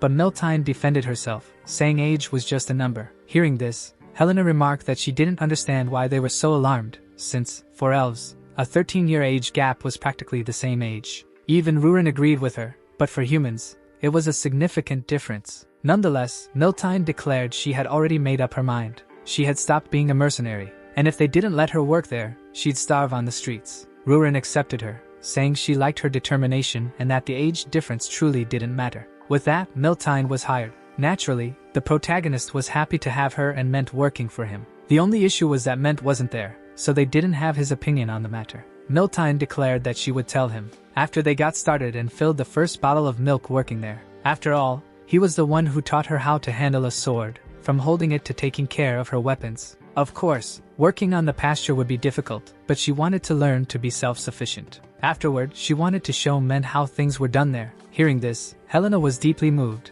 saying it was a strong determination in the name of love, a beautiful passion. Hearing that, Diran commented that those probably weren't the right words for the moment. But changing the subject, about filling the first bottle of milk, the protagonist thought of the perfect dish to prepare for Ment's visit. Regardless, he was happy to work with Miltine. The next day, Miltine called the protagonist boss. This confused him, but of course, he was now her boss, so he should assign her tasks. Since that was the case, he asked her to take the cows out to graze, and she quickly agreed, starting to approach one of them. She was surprised they weren't aggressive, and even wondered what kind of magic had been used to make them so docile. However, she was so bad at handling cattle that just the cow turning its head caused her to fall. But she wasn't going to give up. After all, it wouldn't be fun if it were too easy. She tried brute force, but it didn't work. She tried approaching from a different angle, but that didn't work either. She even tried scaring the cow, but as expected, that didn't work. The protagonist tried giving her some advice, saying that wild Birinerics are very restless, so she didn't need to stop their hooves, but she should check them regularly, since they were domesticating them. Still, Miltine couldn't manage it. The next day, the protagonist asked her to prepare the hay. She was to turn it occasionally so it wouldn't stay damp on one side. The problem was that she still couldn't handle the cattle. Once again, she was thrown to the ground. Days passed, and nothing was going right. Pasturing, trimming hooves, and she didn't even manage to milk the cows. At first, she was confident, but now, she was already feeling discouraged, and she was afraid of being fired before even working with Mint. However, at that moment, the cows started approaching her in a very gentle manner, which surprised her. This meant the cows probably accepted her, so it also meant she could milk them. And sometime later, she approached the protagonist declaring that she had finally gotten the milk. The protagonist was even more surprised because he thought it would take at least a week. In any case, since she managed it, he decided to start preparing a dish. Then he asked her to change clothes, and when she asked what kind of dish it would be, the protagonist replied it would be a pizza, topped with lots of cheese. The steps for the protagonist to make this were as follows. First, he pasteurized the milk at a low temperature for 30 minutes, then reduced the heat. He added vinegar to coagulate the milk. It would have been easier with rennet, but they couldn't do much about it. After coagulation, he removed the curds, leaving the whey behind. Since Miltine didn't know much about this, she asked why the milk separated, but the protagonist didn't explain it very well. He simply declared that he would work with what he had now. After placing it in salted water, he stretched the curds after dipping them in warm water. During this process, he removed the air and any remaining whey. Then he shaped it, and voila, mozzarella cheese was ready. Miltine was a bit confused because that cheese was different from what she knew. He explained that it was indeed different. This cheese was meant to be placed on bread and baked. After all, for her confession, she needed a special gift, right? Hearing this, she blushed entirely. In truth, she hadn't even thought about that. However, this could be an opportunity, couldn't it? But the protagonist, playing tough, commented that she could trust him. After all, when he was younger, all kinds of women used to follow him around. At that moment, Miltine asked if he had experience with dating, but he replied that he didn't, because they all ran away shortly after. However, one thing he was sure of, sincerity always works. That's why she should pour her sincere feelings into this, and surely Mr. Mint would acknowledge her. Sometime later, they went to Mint. When he opened the door, he was quite shocked, because there were the protagonist looking relaxed, Helena calm, and the old butcher completely irritated. He immediately asked why on earth he didn't tell him what had happened. While the group entered the house, in the back, there was Miltine feeling utterly embarrassed. Inside, the old butcher was ranting, but Ment declared he would wait a little and then tell them. At that point, the protagonist introduced Helena to Ment, and he recognized her since she was quite famous. However, Ment wanted to know how he found out about his wound because there was no way he could know unless he had been in the same group of mercenaries, or someone from the group had told them. And just then, who arrived? None other than Miltine. This surprised the old butcher there. And some time later, Helena applied first aid to Ment, and he even felt a little better. But that was all Helena could do for the moment. At this point, he turned his attention to Miltine, asking if she had anything else to say. Hearing this, she was utterly confused, not knowing what to do, and realized it was more awkward than she expected. Meanwhile, the old butcher and the protagonist were trying to support her from a distance. Faced with this, she asked him if he wasn't hungry. And if he wasn't it time to eat first? Meanwhile, in her mind, she declared that she needed to calm down a bit and do as she had learned. Sincerity always works, and she would show her sincerity through food and her companions. If the old butcher didn't notice, he wouldn't just be blind but pretending not to see. Then, Miltine explained that this was a dish called pizza, and she made it, although the protagonist helped. But the old butcher had no tact at all. He didn't even let her finish speaking and already grabbed a slice of pizza. That hurt her quite a bit, right? But the protagonist started explaining that this was cheese, which surprised Mint. As far as he remembered, cheese was a smelly chunk sold at the corner of the market. But unfortunately, that was just spoiled milk. And at the moment he took the first bite, he noticed that the cheese was quite different, and already next to Miltine. She realized that communicating through food had failed, and sometime after eating the entire pizza, Mint was praising Miltine because she had made a very delicious meal. But at that moment, Miltine interrupted him, asking what he had decided to do in the future. Mint replied that he was still thinking about it, and Miltine quickly struck, asking if he didn't want to work with her on the protagonist's farm. Mint was confused because he didn't know the protagonist had a farm. She explained it was new, and Miltine was already working there.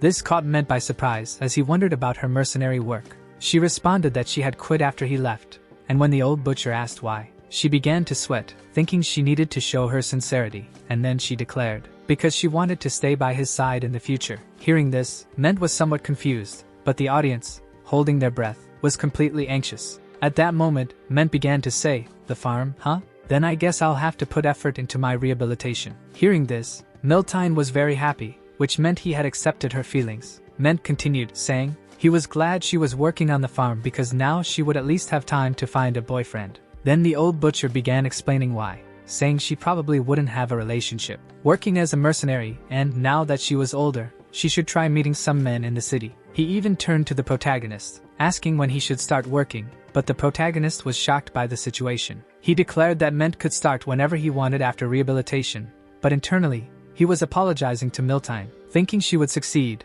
and it seemed that, in the end, sincerity didn't always work. After they were leaving, the protagonist commented to her that she didn't need to feel so down because they would have plenty of time since they'd be working together. Miltine replied that she wasn't upset, because, as the protagonist himself had said, she would have many opportunities in the future. Either way, she was leaving. But, as we already know, she wasn't fine, and even so, she declared that she would never give up, and the old butcher was already somewhat upset. He knew Mint lived with his head in the clouds, but not to this extent. The protagonist also felt bad, but the old butcher was still very upset because, after all that, how did men not understand? At this, Helena declared that it really didn't make sense, because even after Miltine did all that, it still didn't make sense. And speaking of Mint, word taken to him, and apparently, he did understand, and even commented on what he was going to do next. But leaving this romantic matter aside, let's move to another location where some important people were being received, and it was none other than the Prince of the Luvan Empire,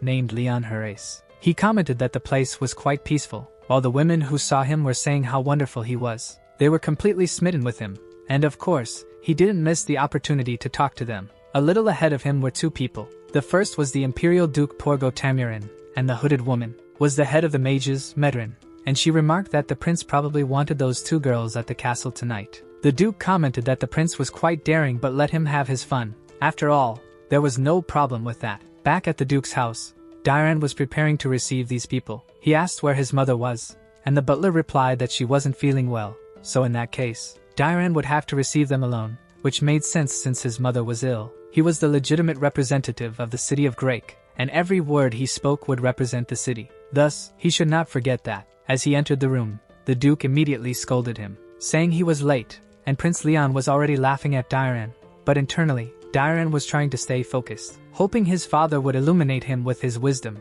and so Duke Porgo asked Diran if his father was well, and Diran replied no, as he was still bedridden. Leon commented that, as far as he remembered, the Count was close to Marquis Saran. Diran confirmed this. It had been some time since they last saw each other, which made sense because the Marquis was also in poor health. Out of nowhere, Porgo made a comment, asking if it wasn't time for the owner to change, but Diran didn't quite understand Porgo's question. Porgo continued, saying that he should join him because he could provide good protection for the territory of the city of Grake, and that way, he wouldn't have to deal with politics. After thinking for a moment, Dairan declared that this was something he couldn't answer at the moment, and Porgo set it aside for now, wanting to talk about something else. It was the large-scale flood prevention plan and the civil war happening in neighboring kingdoms. Because of all this, they would have to increase taxes in the city of Grake and other fiefs. Concerned, Dairan asked if this was the capital's official plan, to which Porgo replied that it didn't matter, because regardless, it was his duty to take care of his territory. But of course, if he were to accept his earlier offer, things could be a bit different. Or was that also difficult to answer?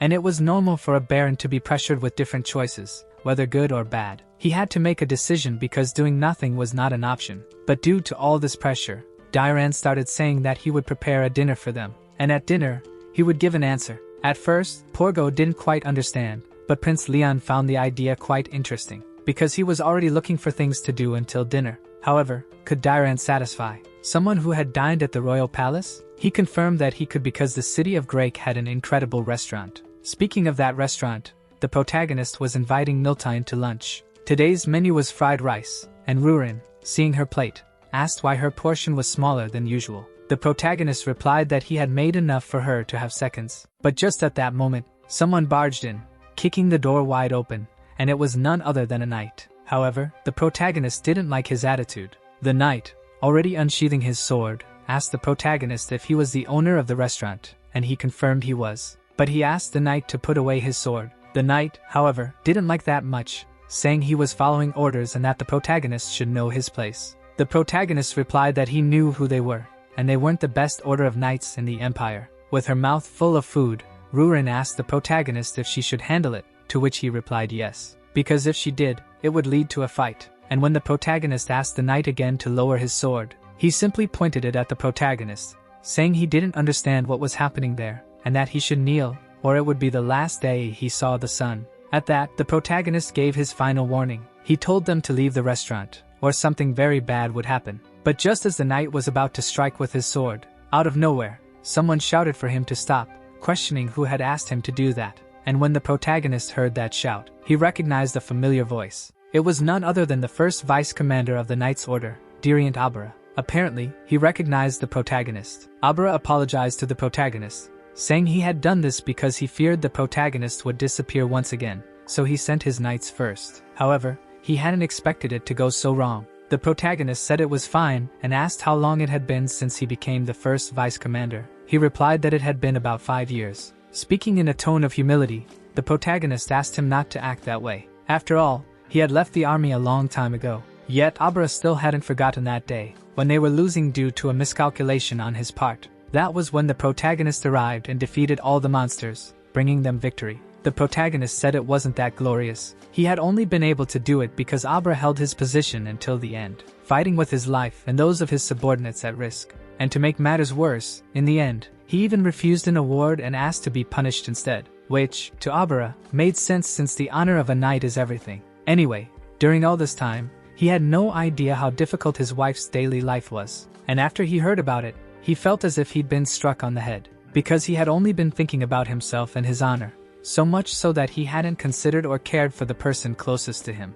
And saying it like that might make it seem like his wife had died, but no. Remember that the protagonist wanted to give him a reward? So, he ended up sending the reward money to his wife. Knowing this, Abra felt very grateful, and he started thinking about how he could return the favor. There wasn't much he could do, since the protagonist had left the army. But then he found out the protagonist had opened a restaurant, and he came up with an idea. Shut down every restaurant in the city of Grake except his. That way, his restaurant could become the best, and he immediately began putting the plan into action. The protagonist tried to stop him, but he was too fast. Switching scenes, now we move to where Porgo and Leon were. Porgo was asking the prince if he was really going to a restaurant to enjoy dinner. Leon agreed, as the Baron of the city of Grake personally guaranteed that he would be surprised by the food. However, Porgo was concerned about His Majesty's safety, so he suggested summoning the First Order of Knights to provide an escort. But the prince couldn't do that, as he had already told them they were free until dinner time, so he couldn't go back on his word.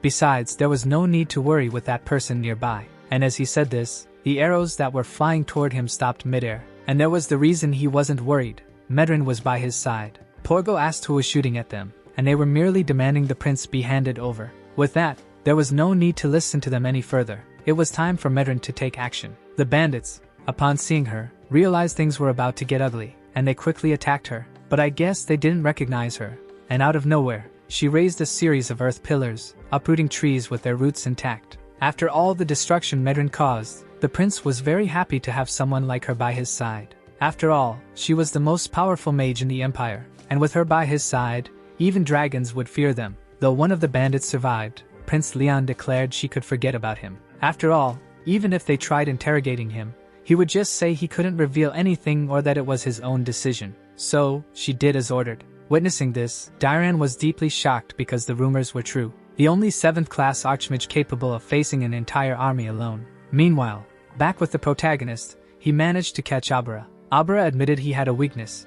Every time he got excited, he would just run off without looking back. To the protagonist, this didn't make much sense, as someone as intelligent as Abra shouldn't make such foolish mistakes. To tease him a bit more, the protagonist ordered him to stand at attention and began lecturing him, saying he would shut down the restaurants. That wasn't an idea befitting a knight, and he questioned Abra about how he planned to close the other restaurants. Abra replied that he would spread a rumor about insects in their food, which, to be fair, was quite creative. But it wasn't something a knight should do. At that moment, something caught Abra's attention, and he ordered everyone to stand at attention. From a distance, the prince was approaching, and the prince remarked that he hadn't expected to see Abra there, to which Abra apologized. But as far as Abra remembered, the prince was supposed to stay at the castle until dinner. The prince confirmed this but explained that he'd heard about a great restaurant nearby, so he decided to check it out personally. Of course, he didn't come alone. The prince then turned his attention to the protagonist and asked if he was the restaurant owner, and he replied affirmatively. Seeing the empire's prince standing before him,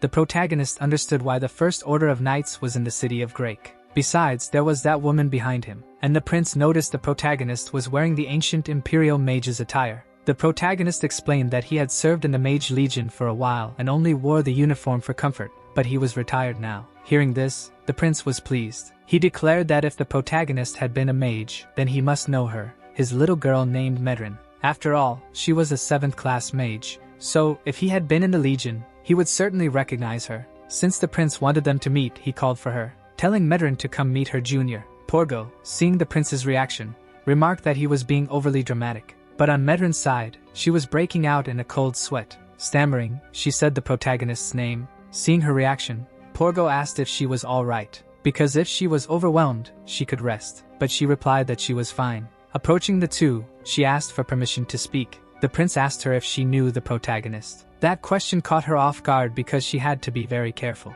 If she messed things up, everyone there could be in danger. The protagonist was the first to speak, saying that they probably didn't know each other. Then he introduced himself, and Medrin followed his lead, saying she didn't know him either and that it was a pleasure to meet him. The prince was a bit puzzled, as she was quite powerful, yet the protagonist didn't recognize her. But Medrin understood what the protagonist was trying to do. He was putting on this act to avoid causing any problems. Therefore, she needed to keep things as normal as possible. She then started saying that the restaurant would offer a dinner for His Royal Highness, and that it should be a great honor for a mere cook. Thus, he should prepare the meal immediately. Annoyed, the protagonist said he would do it and ensure the guests were satisfied. A little while later, inside the restaurant, the prince commented that the interior was cleaner than he had expected, which wasn't bad for a common restaurant. The protagonist replied that he hadn't expected such a distinguished crowd, so he apologized in advance if anything fell short. Hearing this, the prince said the protagonist shouldn't worry. After all, the only thing that matters in a restaurant is the food.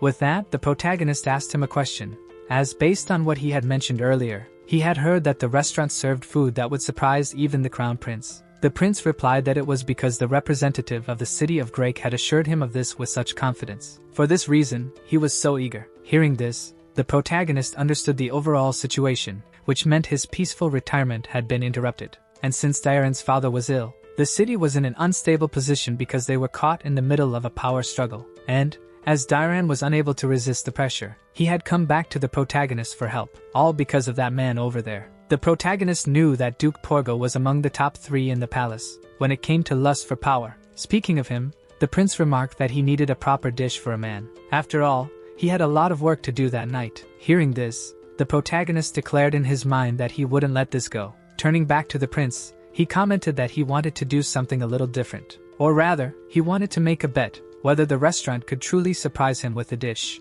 If Diren lost, he would have to strip off his clothes and run back home naked. After all, if he trusted that establishment so much, he shouldn't refuse, right? With that, the protagonist declared he would bring the food. Or rather, a dish that would surprise him, meaning the bet was accepted. But the problem was finding the right dish, because the crown prince had probably tasted every kind of dish in the empire. So, the protagonist began with appetizers, starting with a lamb mushroom soup. The protagonist knew that surprising someone with such a dish wouldn't be an easy task. The prince began praising the protagonist's dish. However, it wasn't enough to surprise him, because he had already eaten plenty of this kind of mushroom soup at the castle. Duke Porgo shared the same opinion, but the protagonist wanted to hear what others thought. Internally, he had already found a solution to this problem. He needed someone's help, someone who couldn't refuse any of his requests. And inside the plate, it was even written, "Please give me a warm answer," which completely shattered Medrin's dignity. She ate the dish trembling with fear and stood up, saying that the soup was very delicious. The texture and flavor were incredibly powerful. It was almost as if the mushrooms were growing inside her stomach. And if you were to compare it to the world of magic, it was certainly 7th class. No, even 9th class. Which, for those who didn't understand, means the protagonist is of 9th class. She was sort of trying to send a subtle message, and the protagonist was laughing a lot at her. Meanwhile, Dairen wasn't understanding anything, and to keep up the act, Medrin asked for another dish. Hearing this, the prince was a bit puzzled, saying that since Medrin was saying such things, he would try the soup again. Even Dairen took another spoonful, but he didn't notice such a big difference. Of course, the soup was delicious, and if it weren't for the uncomfortable atmosphere, he would have been tempted to ask for another bowl too. But Medrin's reaction was a bit exaggerated. There was no way a palace mage had never tried mushroom soup with lamb before. So, he wanted to know what or who could force a 7th class mage to do such a thing. That's when he began wondering if, in reality, it was the protagonist. Returning to the prince, he commented that he didn't see much of a difference compared to the palace food. At this, Porgo declared that since she liked lamb soup so much, he would remember it and add it to her diet when they returned to the palace. But Medrin declared that this one was different from the others. She then began shoveling spoonful after spoonful, but nearing the end of the dish, there was another phrase written. The protagonist was asking her to go to the back of the restaurant once she finished eating, which was another blow to her. Thus, she did as the protagonist instructed and went to meet him. But she was trembling with fear, and just as she was about to say something, the protagonist cast a soundproofing spell. Then he began to say it had been a long time since they last saw each other, and that she had improved a lot since the last time they met. But she shouldn't have done that, though it was a pleasure to see her. However, he had already warned her back then that they should never meet again. In shock, Medrin declared it wasn't her fault. She had no idea he lived there. At this, the protagonist asked why she was there. She answered it was because of Duke Porgo, as he traveled to small estates to increase his influence within the palace. However, the protagonist wasn't interested in the Duke. He wanted to know about the Crown Prince, because as far as he remembered, he had the worst reputation. According to rumors, he was so lascivious that he was depraved, with no interest in power, and from what he heard today, those rumors seemed to be true. A person like that, being the Crown Prince, who only thought of pleasure, was a man pretending not to be authoritarian. But he knew how to use his position to his advantage, because, from what the protagonist noticed, he was using his debauched image as a shield, pressuring Baron Grake as if it were a joke. And of course, he thought that devouring the city of Grake was Duke Porgo's idea. But in truth, it seemed that this was the true goal of the Crown Prince. Therefore, the protagonist wanted to know why they were really there, but Medrin declared she couldn't say, not even if he tortured her. At that moment, someone else joined the conversation, declaring that they should indeed torture her, to test whether she would talk or not. Upon seeing Rurin there, Medrin fell to her knees, declaring she wanted to go home. Some time later, Medrin returned inside. Both the prince and the duke were a bit surprised, questioning if she was okay, and she replied that she was. But we already know she wasn't. She declared that she was just enjoying the brilliance of the soup, and the prince commented that he didn't expect to find such a delicious soup in that place. And perhaps, deep in his heart, Mr. Grake was excited about the wager. But he asked what the terms of the wager were, and Duke Porgo replied that they should serve a dish that would impress the prince. Hearing this, the prince began laughing, declaring he wasn't in the mood to be impressed today. And if it were a normal day, that soup probably would have impressed him. But today, he needed to win a bet. And of course, he wasn't foolish enough not to realize the stakes. This meant he wouldn't be surprised even if Dairen's father, who was ill, stood up and started cooking for him. However, if he could hear the answer he was waiting for, his mood might change. So, wasn't it time for him to give his answer? Dairen began to respond, saying that being a lord was a position of responsibility. He could endure his own personal misfortune, but to torment the people of the kingdom, just to set aside that misfortune for a moment was something he couldn't do, and above all, he believed in that restaurant. That's why they should proceed with their bet. And of course, if he lost, he would strip off his clothes and run through the city of Grake. Hearing this, the prince had to wait, and by late afternoon, the protagonist had finished the dish. He placed the tray on the table, and the prince commented that the protagonist was probably confident. Since there was so much at stake with that dish, the protagonist declared that he was, and the moment he uncovered the dish, there was a piece of earth, or more specifically, it was a baked clay shell, and Porgo was already irritated,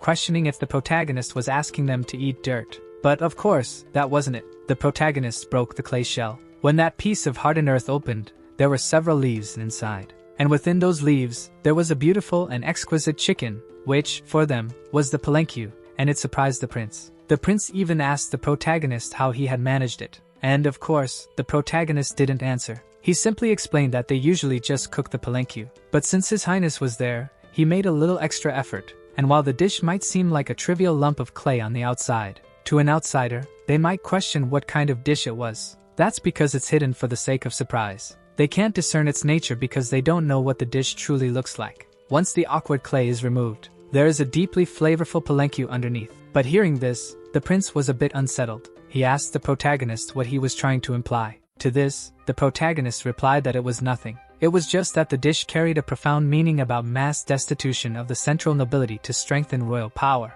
In short, it was somewhat similar to a prince playing the fool. Hearing this, everyone at the table was utterly shocked, and the protagonist continued by saying it was clear. Just like that dish, he would probably be cast out if he were defeated, wouldn't he? And so, the protagonist began to describe the general situation of the Luvan Empire. First, it lost control of the city of Grake due to the war against the dragons. After the war, the empire could only consolidate its power in a few cities. As a result, the empire's power was quite weak. Taking advantage of this moment of weakness, the crown prince found a way to survive. The method he used was to spread his authority. Look at me. I don't want any more power. I'm completely harmless. And all I want is to drink and have some women by my side. So leave me alone. That was one of the phrases the prince used. Of course, this was just the protagonist's interpretation. However, upon hearing this, Duke Porgo was already quite outraged, asking the protagonist if he even realized what he was saying. Nevertheless, the protagonist asked them to listen a bit more,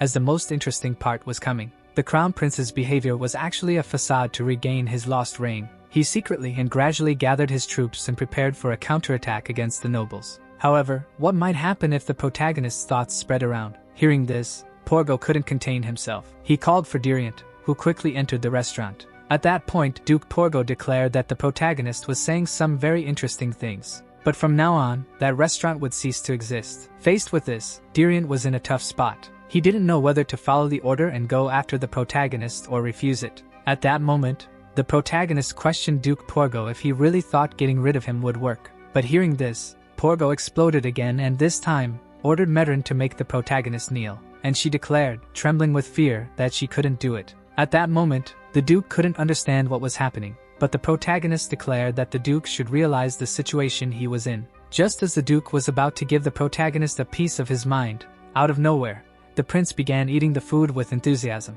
This surprised everyone at the table, and he even declared that the food was very delicious, asking the others why they weren't eating. After all, if they just sat there, the food would get cold, and while the Duke wanted to say something, the prince told him to shut up and eat. So, the Duke took a bite. Then the prince asked him what he thought. The Duke replied that it was delicious, but the prince wanted to know if he wasn't surprised. Faced with this, the Duke declared that it was incredibly delicious. And thus, they reached a conclusion.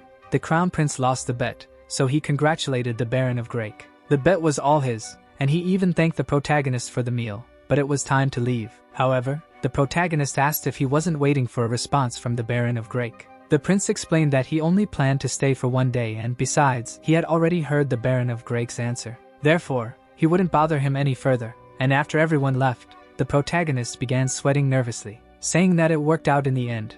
At least they won the bet. Dairan thanked the protagonist, but he still didn't understand what had happened and asked who the hell the protagonist was to pull all of that off. The protagonist simply replied that he was just a cook. Furthermore, he added that he couldn't say Dairan shouldn't worry about such external pressure, as long as he was there. Anyway, now that all the rich people were gone, it was time to eat, and they left half the chicken behind. Switching back to the rich folk, the atmosphere was quite tense, and at that moment, the prince turned to Medrin, asking if that cook was the person she always talked about. She confirmed, which surprised the duke. The prince was somewhat astonished, as, according to Medrin, there was a man that even nobles and knights couldn't disrespect. But Porgo was still a bit shocked because they had Medrin and the cavalry on their side. So, wasn't it the perfect time to get rid of him? But the prince agreed they could. However, that wasn't the only reason he left, and he began rethinking the way they were increasing their power, pressuring the Templars and using Medrin to break their necks. He started reconsidering after hearing Dairan declare his faith in that establishment.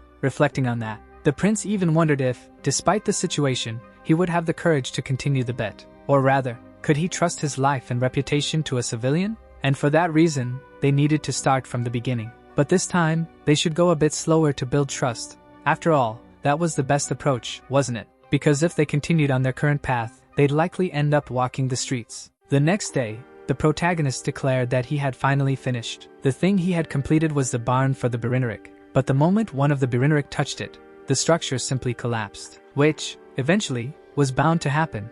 And then Rurin explained that they would have died if they had been inside. The protagonist was a bit sad because he had tried to build the place without any knowledge of architecture. But then the question arose. How did the protagonist manage to construct the restaurant? At this, the protagonist admitted that he had only given the basic idea to the builders, and they did the rest of the restaurant. In any case, he would need to do some research, and logically that meant going where the best architects lived. So, it was time to meet the dwarves. Changing locations, now in the Miliarek Mountains, inside a certain treasure-filled mountain. A red-haired woman declared that she felt an unexpected aura. It seemed like someone of her race was approaching, and this red-haired girl was, in fact, a red dragon. Her name was Serena, and she declared that she should make sure he knew whose territory he was entering. She was a bit irritated because there weren't any humans around to offer her tributes. She was bored, but it was time to torment them a bit. Serena was saying all of this with such a firm voice, but she ended up tripping over a crown lying around, and it seemed to hurt quite a bit, didn't it? Changing the scene, the protagonist and Rurin were arriving at the mountain. She complained, saying she didn't like mountains, and besides, couldn't the protagonist just hire a human architect? However, the protagonist explained that it wasn't possible, because no one surpasses dwarves when it comes to creating things. Hearing this, Rurin started to feel hopeful. The protagonist said they were probably close, as, from what he remembered, their village was nearby. But when they arrived, it was completely destroyed. The statues were all broken, and the gate had no doors. This didn't make sense to the protagonist because there was no way they would leave the place in such a state. To make things worse, when he looked inside, there were numerous corpses everywhere. Seeing this, Rurin asked who could have done something like that. At that moment, Serena appeared, declaring she had expected to find someone more powerful. But it turned out to be just a little kid from her race, which was quite disappointing. Even worse, she was accompanied by a human. At that moment, the human asked Serena if she was the one who did it. This startled Serena, questioning how a human dared to speak to her, but the protagonist demanded she answer. This made Serena furious, declaring that he was just an insect, therefore he should die. With that, she used her dragon breath. Rurin told the protagonist he wouldn't be able to defend against it without a barrier. However, he had already raised one. With just a movement of his magic, he absorbed the dragon breath. This, of course, shocked Serena. The protagonist then used a power called Plasma Break, which struck Serena squarely in the stomach. She began to wonder who the protagonist was, but looking more closely at his face, she remembered him as the one who had annihilated her entire race in the last war. For the third time, the protagonist asked the question, and if she didn't answer, this time, he would escalate things. Serena begged for mercy, as she already knew that magic would kill her. She started apologizing for trying to pick a fight with the protagonist. She explained that she had only arrived there recently, but when she did, there were no dwarves there anymore. That's why she hadn't received any tributes from the humans. She had seen the massive closed gate but hadn't gotten close enough to examine it. The protagonist asked what gate she was talking about.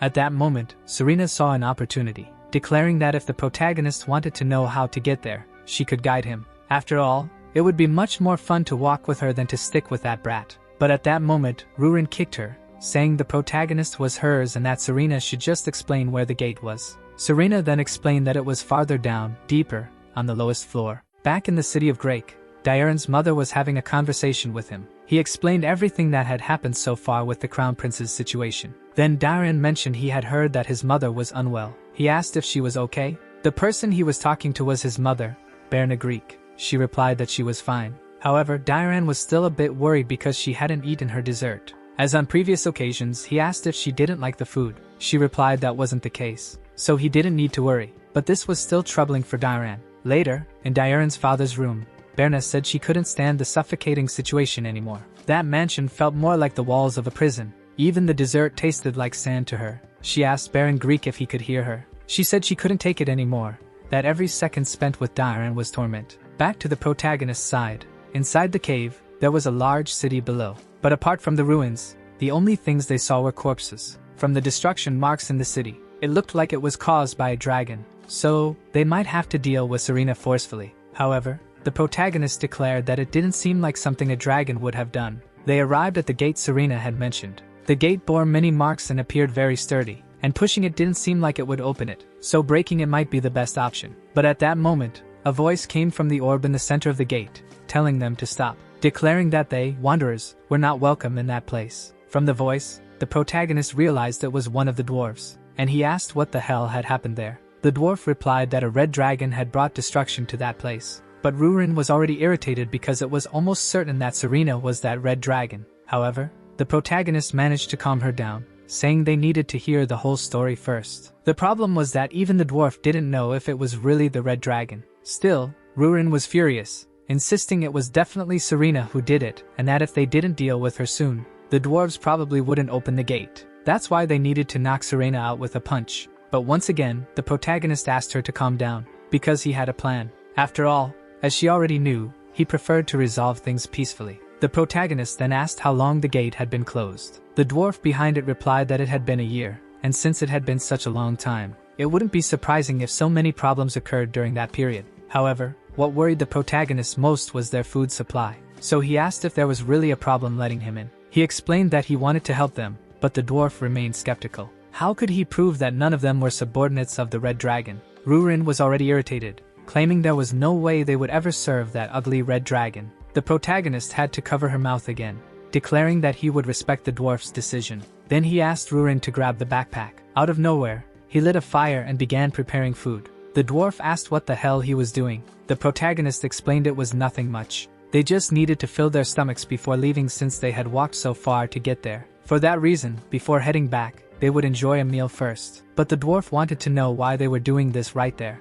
At that moment, Rurin pulled out a sausage from the backpack, and since the dwarf didn't know what it was, the protagonist had to explain. A little later, he started frying the sausage. Both were savoring the aroma. The dwarf pleaded for them to stop because the smell wouldn't dissipate underground. But the protagonist kept saying how great it was. After all, they had walked a long way, so it was good to enjoy the delicious smell. That's when the trouble started. The people behind the gate began smelling the sausage. At this, the protagonist declared that they had actually brought the food as a gift for them, but since they weren't allowed inside, they would eat it all. Still, he really wanted to know what had happened. Or was he asking for too much? The dwarf behind the gate remained silent for a while. The protagonist realized they wouldn't get a conversation going, and to wrap things up, he pulled out a can of beer. He continued, saying it was a pity since he had salted those sausages to make them last as long as possible. And besides, they paired perfectly with beer. That was the last straw. The dwarf began opening the gate. Then he asked if they could at least taste a piece.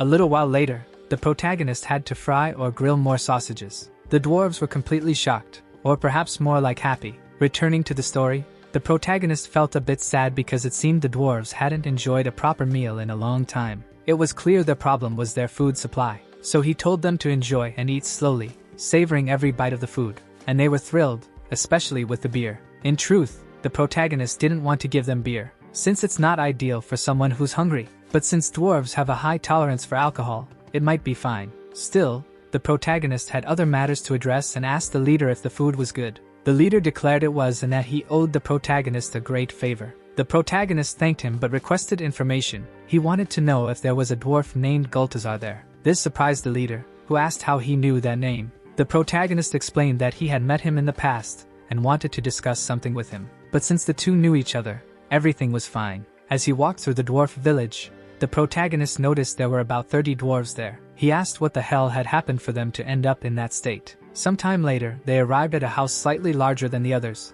and the chief there informed Gultazar that someone wanted to speak with him. Permission was granted for him to enter. Gultazar, a bearded dwarf, greeted the protagonist, saying it had been a long time. He was the leader of the dwarves. Gultazar asked the protagonist if the person beside him was a noble, and Rurin remarked that he had sharp eyes. Gultazar said he was familiar with her aura. However, the dwarven guard chief was utterly confused. Why was their leader treating those two so formally? At that moment, Gultazar asked the protagonist what he wanted to tell him, and the protagonist replied that it was obvious. He wanted to know what on earth had happened there. In other words, how that once thriving mine had ended up in ruins. Looking troubled, Gultazar explained that it was due to an attack by a red dragon. They had desperately tried to defend themselves, but it wasn't enough. In the end, only a few survived to protect the place. The protagonist asked if the red dragon had red hair and horns growing backward.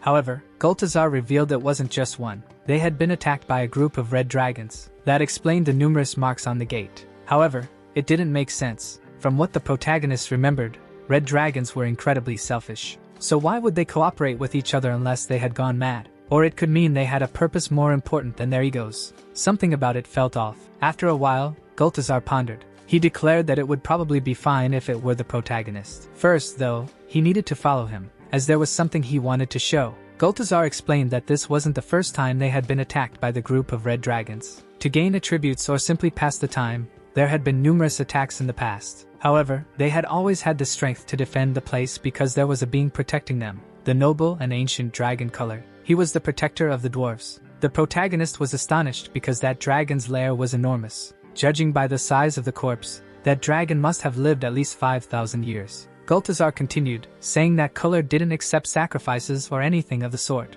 He simply wanted to help the dwarves. He protected them from external threats and shared his wisdom with them. Above all, he was an exceptionally kind being. However, not even a dragon can defy time. But that wasn't what Gultazar wanted to show. He wanted to explain why the red dragons had been attacking them for so long, and yet why they persisted in staying in that ruined mine. It was all because of that, the ancient core, a mana essence capable of giving life to a dragon lord. Because of this, the dwarven tribe needed to protect it at all costs. A dragon lord can essentially make all other dragons obey them. For example, if that group of red dragons was acting together, it meant someone was commanding them. When they worked as one, no kingdom, or even the strongest warriors could stand against them. For those who didn't understand, in simple terms, it meant that, in the hands of just one being, the entire world could be destroyed. That ancient core that could give life to a dragon lord. Colored was one of the dragons capable of creating such an ancient core. He made it, and protected this place to keep it out of the wrong hands. It takes several of these essences to give life to a dragon lord. However, seeing it, Rurin was deeply shaken. She recalled a memory of her mother, her entire history, the moment she lost her, and when she was sent away to be imprisoned. She remembered her mother telling her repeatedly that she couldn't go there. But Rurin, as a child, had said her grandfather was an idiot and didn't know she was there. It was because of that foolishness that she ended up losing her mother. Out of nowhere, Rurin began crying profusely, calling out for her mother. At that moment, the protagonist declared the number 3. It required 3 of those essences to become a dragon lord. Seeing Rurin's reaction, Gultazar apologized. This made her remember painful things, as that core was filled with sad and painful memories. Colored had been searching for a way to destroy that core with their help, but they hadn't succeeded. And just at that moment, the protagonist declared that they were planning to build a lair in the city of Grake. He asked the dwarves to come with him and build a new village there because, as they must have noticed from Rurin's reaction, they didn't want to create a new dragon lord using that core. And since that place had already become a target, they would keep facing dragon attacks all the time. However, Gultazar was still hesitant, feeling that leaving that place would be unfair to Colored. Of course, the protagonist wouldn't force him to do so, because he knew that for dwarves, their home was the most important thing. Therefore, the decision was up to him. Sometime later, the protagonist asked Rurin if she was feeling better. She replied that she was and asked if it was really okay for them to leave. After all, they should at least have taken the core. But the protagonist explained that he had already prepared some protective spells, so it shouldn't be a big deal. Besides, it was clear it wouldn't be easy for them to leave that place, since they had lived there for so long and had so many memories connected to it. Meanwhile, Gultazar was deep in thought when the captain of the guard appeared with one of the sausages the protagonist had fried. This surprised Gultazar because he hadn't eaten anything, and the guard explained that the sausage had been made by the protagonist and that everyone else was already eating. Outside his house, everyone was eating and drinking beer, which caught Gultazar off guard since it had been so long since he had seen them smiling. At that moment, he had a flashback of a conversation with Colored. Colored had asked him if it wasn't difficult and boring to live in such a dark and closed-off place. Gultazar explained that the place might be small for him, but for the dwarves, it was very spacious. However, Colored argued that the place was dull and had nothing there. but Gultazar declared that their mission was more important, so the location didn't matter much. At that point, Colored declared that, so far, he had been able to protect the core with his energy. But the day would come when he would no longer be with them, and they would become targets for all dragons. So, when he died, Gultazar should take all the dwarves and leave that place. There was no point in staying there just to protect his bones. After all, they were just bones, right? So there was nothing to worry about. But seriously, if no one were alive to remember him, or that place, everything would become meaningless. Therefore, they should survive because the dead should not bind the living. He only wanted to bring happiness to others' lives. He hadn't come this far to guide them to ruin. Gultazar was a bit confused. Colored had helped them so much,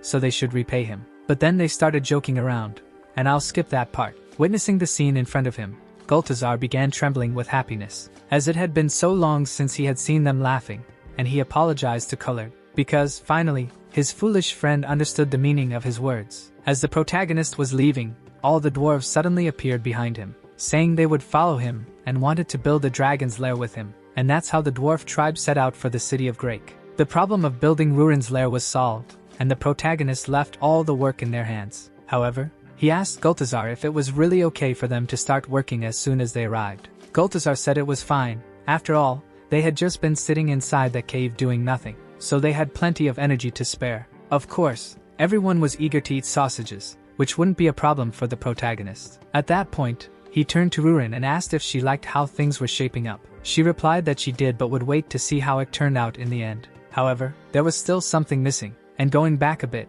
Gultazar entrusted the ring containing the Dragon Lord's core to the protagonist, because he was sure the protagonist could use it for a good cause. The protagonist then asked Rurin if she wanted to absorb the core, to which she replied no. So, the protagonist decided to store it. Rurin declared that the birth of a Dragon Lord must not happen. The protagonist agreed but said they had other matters to address. Switching back to Serena, she was furious because, on top of taking a hit from the protagonist, she had been kicked hard by Rurin. She was already declaring that she wouldn't leave the spot. Hearing noises approaching, Serena asked if it was Garrett, and if it were him, she had nothing more to discuss. However, it turned out to be two shadows. The protagonist declared that he had found her hiding spot. He commented that, as she had mentioned before, she had never received an offering from the humans. So how on earth was her lair filled with gold and shiny objects? For that reason, he had come to ask her a simple question. Serena panicked, wondering aloud why this always happened to her. The protagonist then asked who Garrett was. From the way she spoke,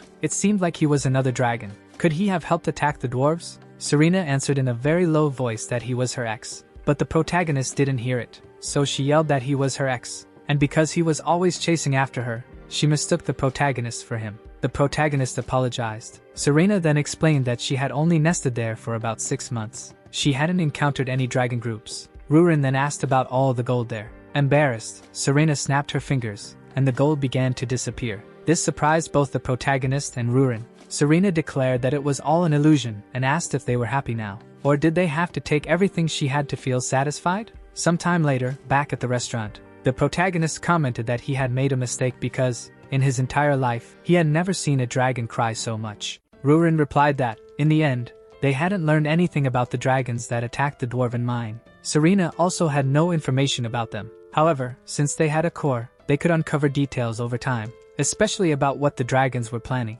At that moment, Ment and Helena arrived at the restaurant. Naturally, the protagonist was happy to see them. He asked Ment if he could use the boots yet. Ment replied that his foot wasn't fully healed but was much better compared to before. All thanks to Helena. She replied that it wasn't much, as Ment's willpower had also helped significantly. The protagonist declared that it all worked because Ment trusted Helena. Speaking of her, the protagonist asked if there had been any issues at the hospital recently. She replied no, because not long ago, Nellin and his mother had visited to express their gratitude. The miners also came to do the same, but for some reason, the number of patients was decreasing drastically. The protagonist started reflecting, suspecting that Rain had done something behind the scenes. At that moment, during their conversation, a dwarf suddenly emerged from the floor of the restaurant. He asked the protagonist if there were any more of those boiled chestnuts he had given them before. But to make matters worse, not even the protagonist knew there was a passage beneath his restaurant. While Helena was arguing with the dwarf, out of nowhere,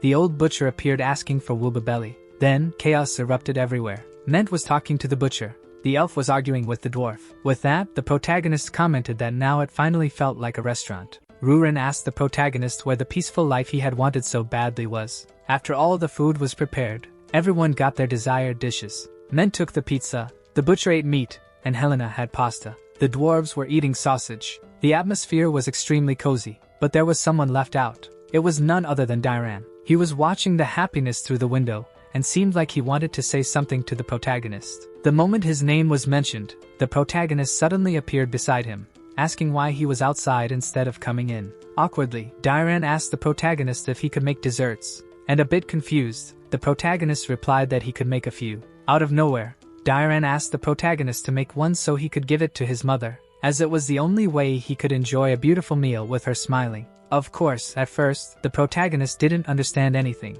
and so we're transported to another kitchen. In this kitchen, the head chef was quite irritated, telling everyone to be careful not to burn the soup, and this was the kitchen of the Baron's castle. Dairan was showing it to the protagonist, commenting that all kinds of ingredients and tools were available there. If the protagonist needed anything, he just had to ask. The protagonist noticed that this kitchen was quite different compared to his. It had spices and condiments not found in common restaurants. Moreover, it seemed that the head chef was very skilled. Dairan commented that the atmosphere was a bit more tense than usual. The protagonist responded that it was obvious because Dairan was there. That's why people in high positions shouldn't walk around everywhere. Anyway, the protagonist had everything ready to make the dessert. And speaking of that, Dairan's mother had a napkin in her lap, but she didn't eat, which made the protagonist really sad. Dairan even tried to console him, saying that at least he thought his mother might try a piece. But the protagonist replied that it wasn't better to say that, because if she had tasted it and left it aside, it would have been much worse. Anyway, it seemed like she was keeping her distance from Dairan. The protagonist wanted to know why that was and, also, how long it had been since she stopped liking desserts. Dairan began telling him that, at the beginning, she wasn't like that. In fact, she always loved desserts, and she even opened up to them because of them. In a memory, Dairan recalled her telling him not to run inside the castle. Like I mentioned earlier, his mother was a very strict person. He hadn't seen her suffer for a few years, ever since they moved to the city of Drake, and Dairan's father always felt guilty about it. He didn't know what to do, so one day, during lunch, Dairan's father asked his wife if she wasn't being too strict with such a small child, to which she replied that she was only trying to teach him noble etiquette. It was clear that Dairan wasn't feeling well. At that moment, Dairan's father remarked that if it was about etiquette, then she was forcing herself not to smile because of it. He had noticed for some time that it seemed like she was carrying a huge weight on her shoulders. After all, during all those years, she never told him what kinds of things she liked or wanted to do. Was it that hard for her to feel a little comfortable around them? After all, that place was their home. But at that moment, Dairan's father looked at his wife and noticed that she had eaten all the dessert. That was the first thing he learned that she liked. And of course, since they had just arrived in Drake's territory, they had been neglecting desserts until then because they needed money. But since she loved them so much, they could find a way to get sugar. The problem was that they were in the middle of a war, but he would do his best. And that's how Dairan and his father discovered that his mother liked sweets. The problem was that after that, his father began bombarding her with all kinds of desserts, day after day. Of course, eventually, they couldn't stand eating so many sweets anymore. On that very day, Dairan's mother started laughing, declaring that they could stop now because she couldn't take it anymore either. Dairan remembered that day to this day because it was the first time he saw her smile. And one day, Dairan was casually walking in his house when he heard someone yelling at his mother, questioning how it made no sense that there was still no air. After all, 5 years had already passed. But as he got closer, the door was slammed in his face. After the man left, Dairan's mother appeared, and he asked her what had happened. She replied, as mothers typically do, that it was nothing, that the man was just angry, because there had been no news of their father, and from what Dairan had seen, that man was the lord of the city of Dedran. He was Count Dedran. At that moment, Dairan's mother replied that he didn't need to worry. After all, she belonged to the city of Drake anyway, and it was time for them to eat something. She had been acting this way because, after enjoying that dessert with them, she had become a much different mother. Of course, she was still the same strict person, but she started smiling more often and was constantly happy. Their family began to show the true essence of what it meant to be a family. However, that happiness didn't last long. At another moment, Dairan and his mother were trying to make a dessert, and the head chef wanted to help, but Dairan's mother insisted on doing it alone. At that moment, Dairan finished his dessert. They started playfully teasing each other. However, chaos erupted in the castle. Angry, Dairan's mother asked what was going on. The Baron's assistant declared that he had finally found them, and was there to report something urgent. The news was that the lord had collapsed. The cause was unknown, and there were no traces of poison. The symptoms were rare, making it difficult to determine the cause. He had reached a state where he couldn't respond or eat anything. In that moment of despair, Dairan turned to his mother. He remembered it vividly because her face was completely different from usual. Her expression lacked any sign of will, anger, or sadness. From that point on, his mother never touched another dessert. She even created a barrier between them. From then on, Dairan only expressed his emotions through the butlers around him and couldn't hear any conversations or laughter. It was at this point that all his actions began to be controlled. After living such a quiet life, he eventually ran to the protagonist's restaurant. He was so moved when eating the meals the protagonist prepared because they reminded him of the times he ate with his family. This was something he wanted to regain, no matter what. After all, eating a simple meal with the people you love is such an intangible dream. Sometime later, outside the restaurant, the protagonist reflected that something was very strange, because there were some things Dairan's mother did that didn't make sense. After all, just because Count Grake fell ill wouldn't be enough for her to distance herself from Dairan. Could it be because Dairan wasn't her biological child? However, that didn't make sense either. After all, she had already opened up to him before. Moreover, from what he had heard, Countess Verna fell in love with Baron Grake, even knowing he already had a son. So, what on earth was going through her mind? After thinking for a while, the protagonist came to a conclusion. She was feeling guilty. Sometime later, the protagonist went to Rurin. She quickly hid a can behind her back, saying she hadn't done anything wrong. But it was hard to hide, as there was another can on the bed making a mess. Either way, the protagonist didn't want to reprimand her. He needed her help with something. The protagonist then asked if she would be sad if he collapsed and became unable to do anything. She replied that she would. With that, the protagonist confirmed his point, and they decided they should leave. The problem was that, if you looked closely, he hadn't explained anything. He continued his questions, asking if she liked sweets and wanted more. Now, let's switch to the Countess. At that exact moment, she was feeding the Baron. Her expression remained cold and impassive. However, at that moment, someone called for her. A butler appeared, saying it was almost time. Count Dedran was there. The Countess simply set the plate of food aside and left. But just then, the protagonist appeared. Now in front of the Count, the protagonist asked Rurin if she could fix him. Looking at him, she replied that she couldn't. She didn't even know what had happened because too much time had passed. She then asked the protagonist what on earth they were doing there. The protagonist replied that he was looking for some clues. After all, he didn't know what the Countess's true intentions were. At that moment, the Count turned to one side, surprising the protagonist because he had heard that the Count's eyes couldn't focus on anything. And now he was staring at something. Apparently, the place he was looking at was that piano over there. After investigating a bit, they ended up finding a kind of secret document, and after reading it, they understood why. The document proved that Countess Verna had embezzled taxes from the city of Grake and also contained detailed information about how much and in what ways it was diverted. The problem, however, was who had written it. At this, the protagonist asked Rurin if she wanted to pay a visit to the imperial capital. Or rather, Rurin needed to go there and bring someone back. Meanwhile, shifting to the Countess's side, she had finally met with Count Dedran, who was none other than her father, Baltor. Switching perspectives to Dairan, someone suddenly knocked on his door, making him wonder who would be there so late at night. The protagonist answered, saying he was the hamburger delivery guy. Seeing him there, Dairan was startled and asked what the hell he was doing there. The protagonist simply handed him the document and asked him to read it. And I don't know if Dairan was a bit slow, but he began reading it aloud. At this, the protagonist told him to lower his voice. After all, Count Dedran was nearby, and Dairan was still shocked because he discovered the reason his mother had been avoiding him. He asked the protagonist how he had obtained that information, and the protagonist replied that it was at the end of the letter. And upon seeing who had written it, Dairan was extremely shocked, so much so that he dropped the document. The protagonist continued, saying that the document hadn't been written by just anyone. It was the Countess herself who had confessed to her crimes. Faced with this, Dairan asked the most sensible question. Why would she confess to her own crimes? The protagonist declared that they could find out. Because, as Dairan already knew, Count Dedran was there. Back with the Countess, she asked her father what he was doing there. The Count responded with another question, asking if he needed a reason to visit his own daughter. But judging by Countess Verna's response, it seemed they weren't very close. At that, Count Dedran got straight to the point. He declared that he had heard some very interesting things recently. That the Crown Prince and Duke Porgo had recently visited the city of Grake, and it was Dairan who had received them and, in the end, treated them very well. The problem was that this information was quite different from what he had received.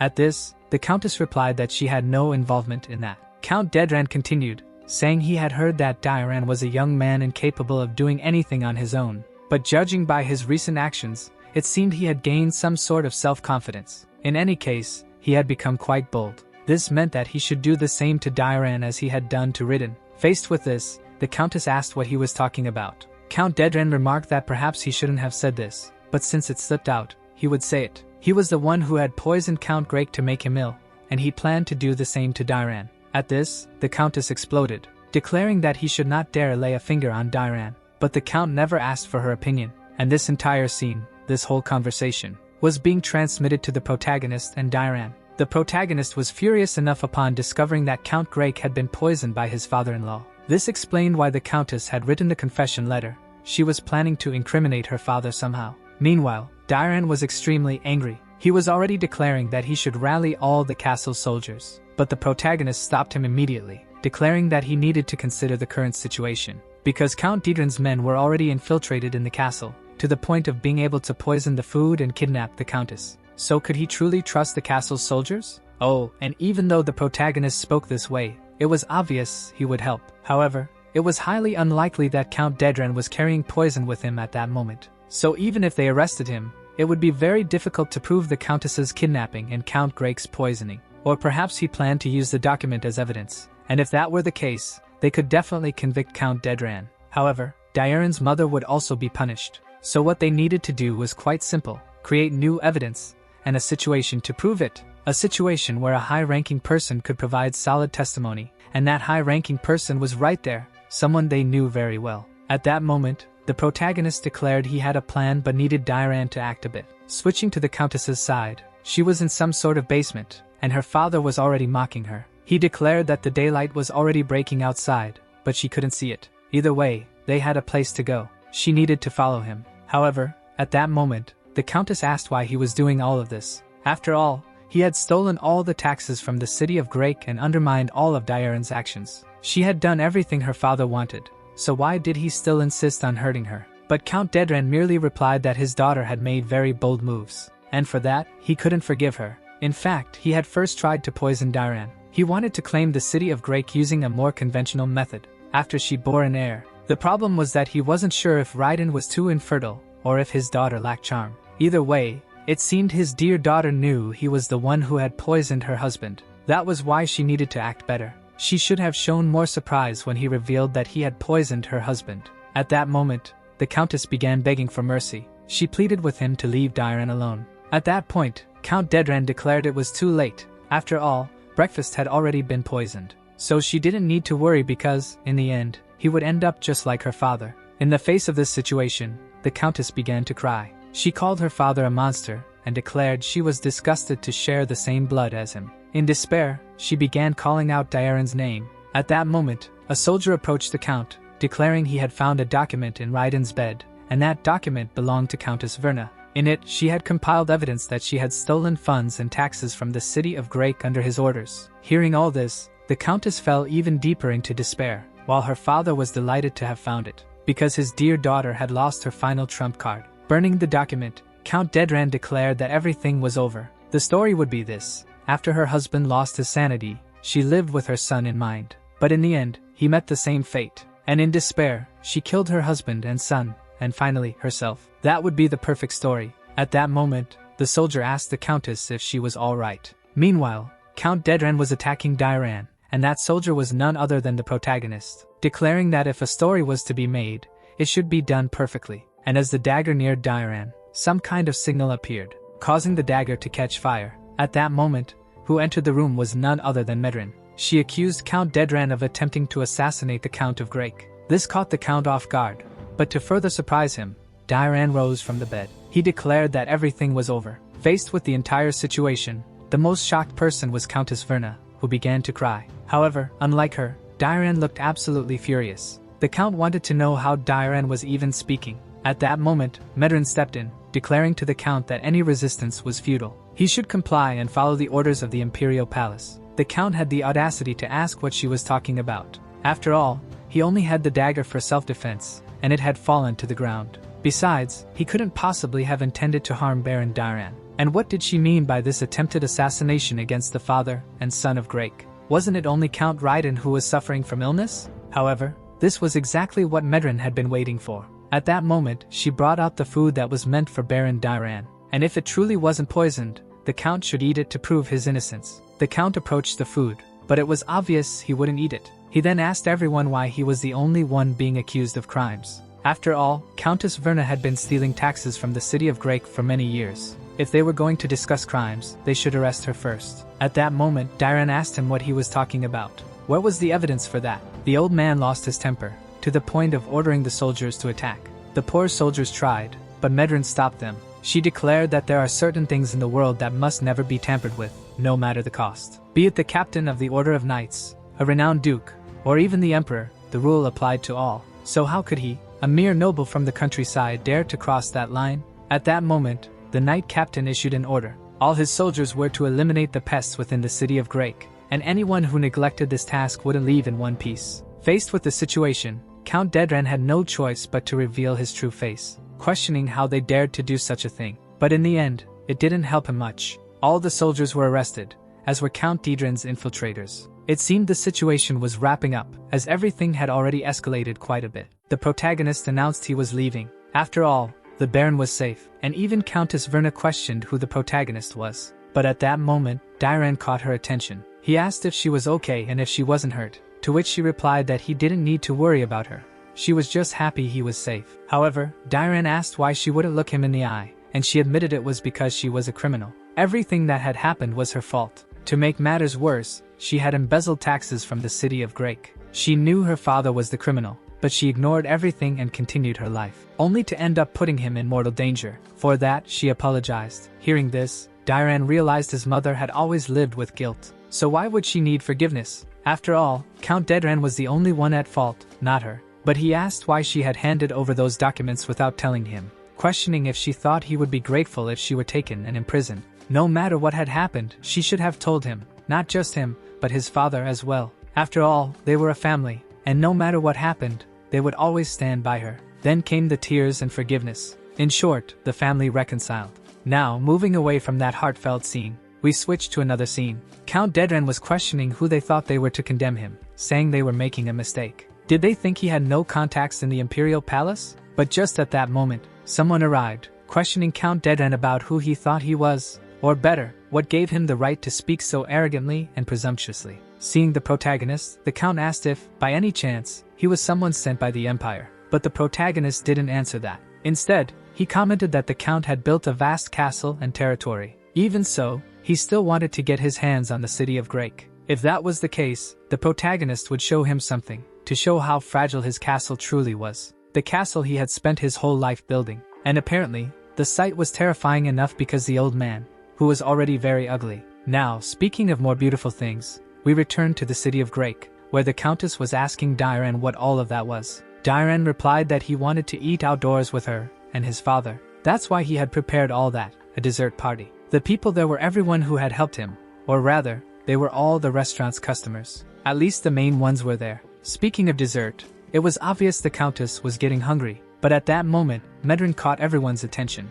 She asked them to look toward the city of Dedran because, to celebrate tonight's party, there would be a special show. When they looked, there was a giant castle in the sky, glowing brightly. Suddenly, it was smashed to pieces, which I'd say was quite satisfying. That thing in the sky was the man's castle, destroyed by our protagonist. The protagonist stated that he wouldn't see those lights anymore from now on. For that reason, he should savor it well. And with that, the protagonist blew up Count Dedran's castle. He created a spectacle of fireworks, and seeing this, Dairan turned to his mother and asked what she thought. Taking a piece of bread, she declared that this was, without a doubt, the best dinner of all time. And speaking of time, a little later, after the dessert party, Countess Verna was saying that today had been very enjoyable. In fact, it had been a long time since she had eaten a dessert without so many worries, but now she felt relieved, because the castle where her mother had confined her was destroyed, and she didn't need to worry about Dairan. She knew she had been acting foolishly. From now on, she wouldn't run away out of guilt, but leaving that aside, there was something she hadn't been able to say for a long time, something she should have said earlier. However, she was grateful to at least be able to say it now. With all her courage, she wanted him to listen closely. Her words were that Verna Grake, his wife, loved Ridden Grake, her husband, with all her heart, now and forever. Now, putting aside this beautiful scene, let's move on to a scene that might be satisfying to some and not so much to others. For Count Dedran, he certainly wasn't enjoying it. At this moment, Dairan commented to the protagonist that, even though they had eliminated several spies, they shouldn't relax too much, so the protagonist should remain cautious. The protagonist replied that Dairan had done a good job. Now, you might be wondering why Dairan was there. Simple, the protagonist had also kidnapped him in the middle of the night. Following this, the protagonist asked Dairan if Duke Porgo had been upset, and Dairan replied that the Duke had been confused at first. But he hadn't refused when he heard the protagonist was responsible, and had he known the situation beforehand, he probably would have wanted to come himself. Internally, Dairan reflected that it was indeed a surprise. Even so, he knew the protagonist was definitely strong, but compared to before, he seemed much stronger now. The protagonist continued commenting that it was quite impressive, like a cannonball shot, and from now on, all the city of Grake needed was to look forward to a brighter morning. But it seemed the protagonist's words jinxed the entire city because that bright morning failed to materialize, right on Laundry Day. Meanwhile, in the barn, Ment and Miltine were struggling to fix the fence, to the point where Miltine got hurt in the process. And well, because of the weather, either of them could tend to the ranch today. In other words, all outdoor activities were prohibited. In the end, they couldn't fix the fence, nor was the laundry done. The protagonist told them not to feel so bad. He needed a lot of help serving customers because, even with the bad weather, many clients came to the restaurant. So they needed to dry off first, otherwise they might catch a cold. Of course, Miltine wanted the old butcher to dry her off, but obviously he didn't. While the protagonist was drying Rurin, another customer arrived, commenting that it was quite a pleasant sight. The protagonist recognized the customer, calling him Venin, who immediately asked about the menu for the day. A little later, the protagonist brought out the food and served some quality beer. The dish, for those curious, was pasta made with palenque broth, a chicken noodle dish, essentially. This surprised Venin because, from what he had heard, the protagonist had stopped selling palenque. The protagonist explained that more of that meat was now available at Mr. Noel's shop, who he often referred to as the old butcher. Apparently, Venin was the owner of a farm, and the protagonist asked if the farm was doing well, given the weather. This led to a lengthy conversation, which I'll summarize. Apparently, before opening his restaurant, the protagonist had tried to buy Venin's farm, but in the end, he couldn't, and now it was even less likely, as the price had increased tenfold. Venin replied that there wasn't much he could do now since the rain wouldn't stop just because he stood in front of the farm. But of course, he hadn't left his farm unprotected in the heavy rain. He had built a small barrier to shield it. Returning to the topic of food, Venin commented that it was delicious. At that moment, Rurin, visibly irritated, approached the protagonist, asking if he was going to ignore her. The protagonist explained that he had customers to attend to, sparking a playful quarrel between them. Meanwhile, as Venin filled his cup with sake, he asked the protagonist a question, asking if he had ever made a decision in his life that he regretted. This caught the protagonist by surprise because it came out of nowhere. The man started drinking and asking nonsensical questions, continuing to talk about a decision he should never have made, and that, if he could, he would go back in time.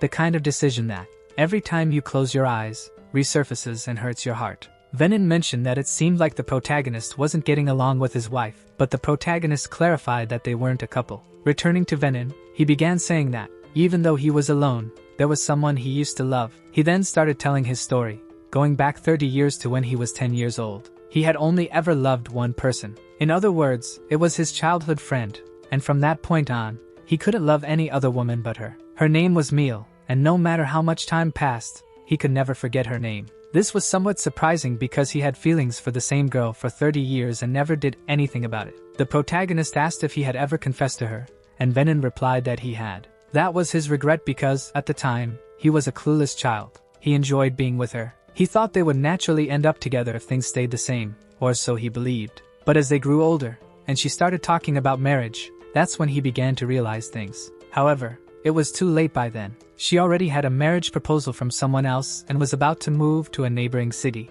That's when he finally gathered the courage to confess to her, and even asked her to meet him in the city of Grake to discuss something. But, as we can already guess, they never met, and the reason is already known. He explained that this happened 15 years ago, when the war against the dragons began, and because he was cowardly and powerless at the time, he ran away. Now, you might be wondering, did the girl die? Actually, no. He later found out she was fine, but he never managed to go after her. After all, he couldn't even keep his promise to meet her because he was a coward. That's when he revealed why he was talking about this now. It wasn't because of the protagonist and Rurin or because of the alcohol. It was because Miss Meal, whom he hadn't seen in 15 years, had returned to the city of Grake some time ago. In short, he only feels regret and pain because of that day. He can't forget or undo it. And even though he misses her every day, he can't walk the streets out of fear of running into her. For that reason, the protagonist should treat his wife well, so that even if she leaves tomorrow, he wouldn't have any regrets. Once again, the protagonist told him that Rurin wasn't his wife, but Venin explained that it seemed that way. The protagonist continued reflecting on Venin's words about missing someone for 15 years. And speaking of that, for Rurin, it had already been 150 years. Embarrassed, he wondered why he was dragging her into this. After all, she had said she had only been in the city of Grake for a short time, so he decided to ask about it from someone. That someone was none other than Rin, who mentioned that she knew Miss Meal. Apparently, she had recently opened a repair shop. Because of that, they had grown quite close, which was expected of Rin, who talked to everyone and everything. Rin mentioned to the protagonist that Miss Meal had recently been worried about something. When the protagonist asked about it, Rin continued, saying that she had seen Miss Meal looking very sad recently. This brings us to Rin's perspective. Miss Meal had asked her a question, if she had ever made a decision she regretted for the rest of her life. It was the same thing Venin had said. Rin asked the protagonist if he was talking about Venin, the owner of the orchard. The protagonist asked Rin if she could elaborate on what she had said earlier. Returning to Rin's story, Meal had asked if she had always lived there, and Rin replied that she hadn't, explaining that after wandering due to the war, she decided to settle in the city of Grake because of her husband. And Meal commented that it was just as she thought because she didn't remember Rain. After all, she had left the city of Grake 15 years ago, and had only recently returned. Back then, she had someone she loved, or rather, she still loved him, but she couldn't look him in the eyes. 15 years ago, he had asked her to meet him, but she couldn't make it in time.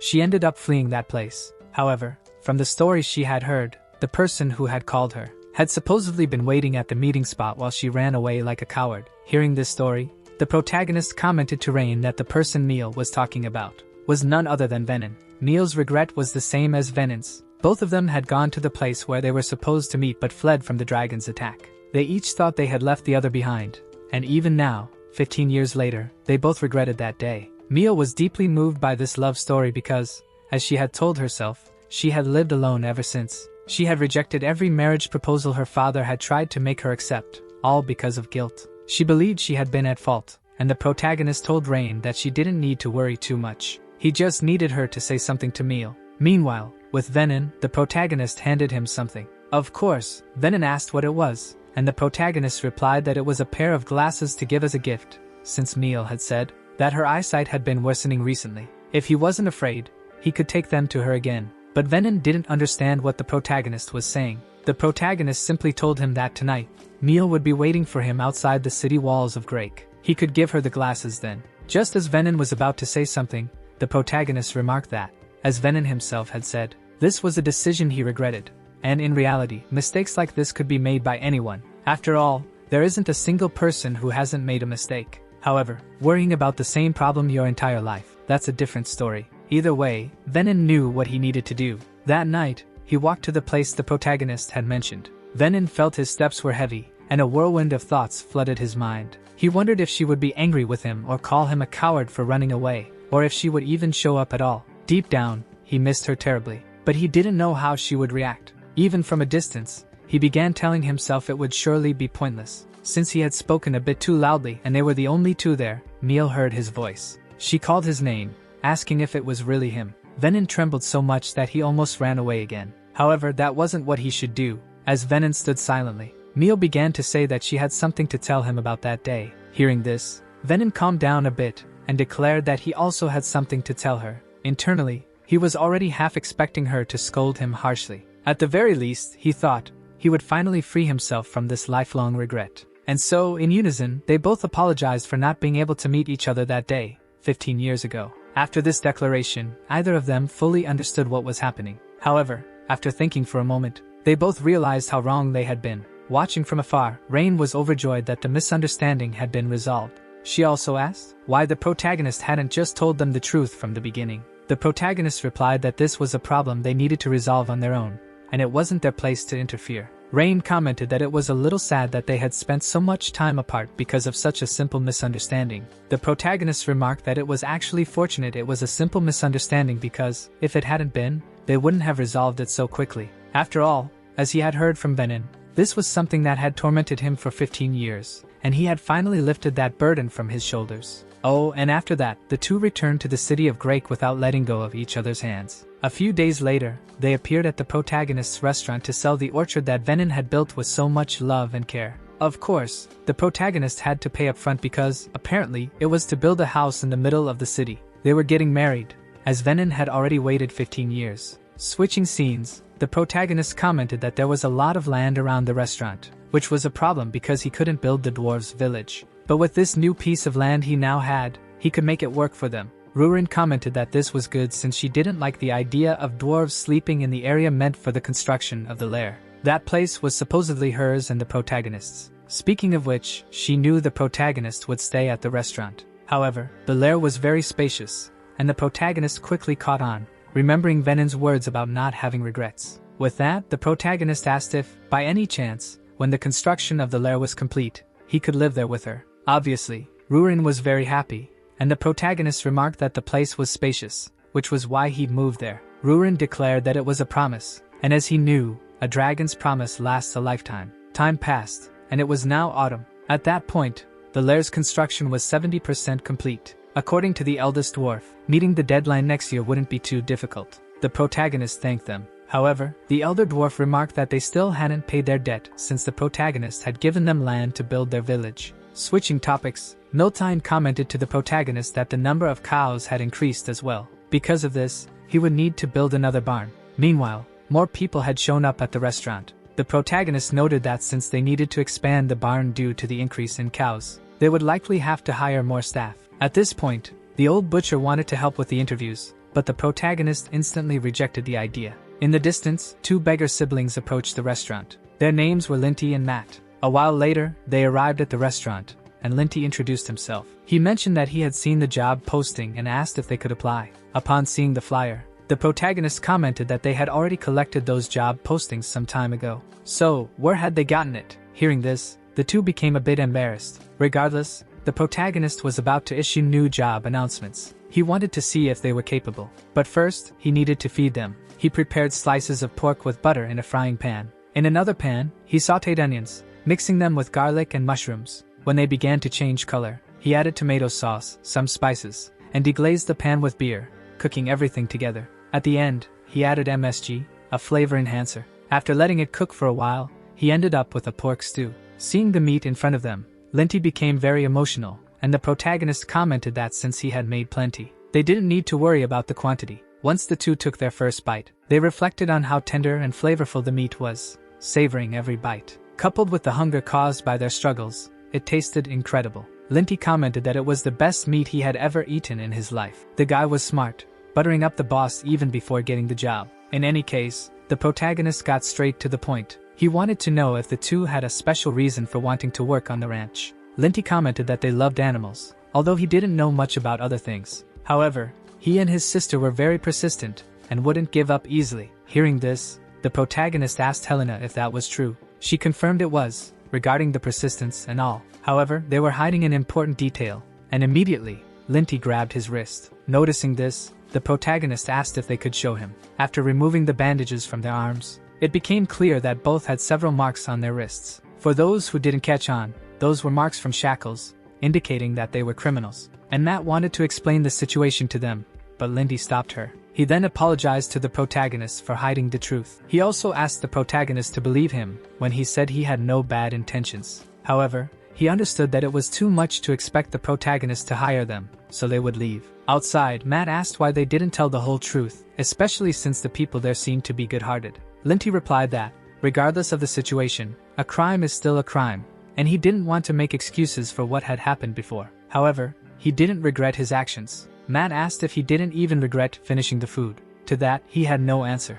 Later that night, after the restaurant had closed, Rurin asked the protagonist if the two had really failed the interview. The protagonist commented that the two seemed to have a story to tell, but if they didn't explain themselves, there wasn't much he could do. Depending on their character, Miltine and Ment might end up in a complicated situation. In any case, they needed to print more flyers. At that moment, the protagonist noticed they had run out of spices and decided to go buy some. He performed the summoning ritual, but this time he became very dizzy, which Rurin found strange, because usually, the protagonist didn't feel so unwell. He explained that if it weren't for the Lord's heart he had consumed, he would never have been able to use that magic. However, this time, the protagonist was in much worse condition, unable to use any magic. Even the spell drying the dishes stopped working, and the protagonist collapsed to the ground. Then, he heard an internal voice saying that if he had known this would happen, he would have accompanied him that day. Some time later, the protagonist began to open his eyes, and Rurin was crying in front of him, asking if he was okay. He replied that he was. He had just run out of mana. However, the issue was that the protagonist was a 9th class mage, so how could he run out of mana so quickly? Once again, he told her to calm down. He assured her that he would recover after resting. Suddenly, Rurin declared that she would take care of him today, so the protagonist could ask her for anything he wanted. And with that, he already had something in mind. In the kitchen, Rurin was a bit annoyed because, of all things, the protagonist had asked her to cook something for him. He wanted to eat food made by her. Switching back to the homeless siblings, Matt was saying that even if they tried to find a job, they wouldn't be accepted because they were ex-criminals. That's why they went to the protagonist's restaurant, located deep in the slums. Linty commented that, at least in prison, it was warmer than outside. Faced with this situation, he said he couldn't bear it any longer. They had already been through so much. He didn't care about other people anymore. Sometime later, they were eating food from the trash. That food, in fact, was meant for the cats. Matt remarked that now they truly were criminals. However, the cat they had stolen from was crying, and Linty suggested digging deeper into the trash.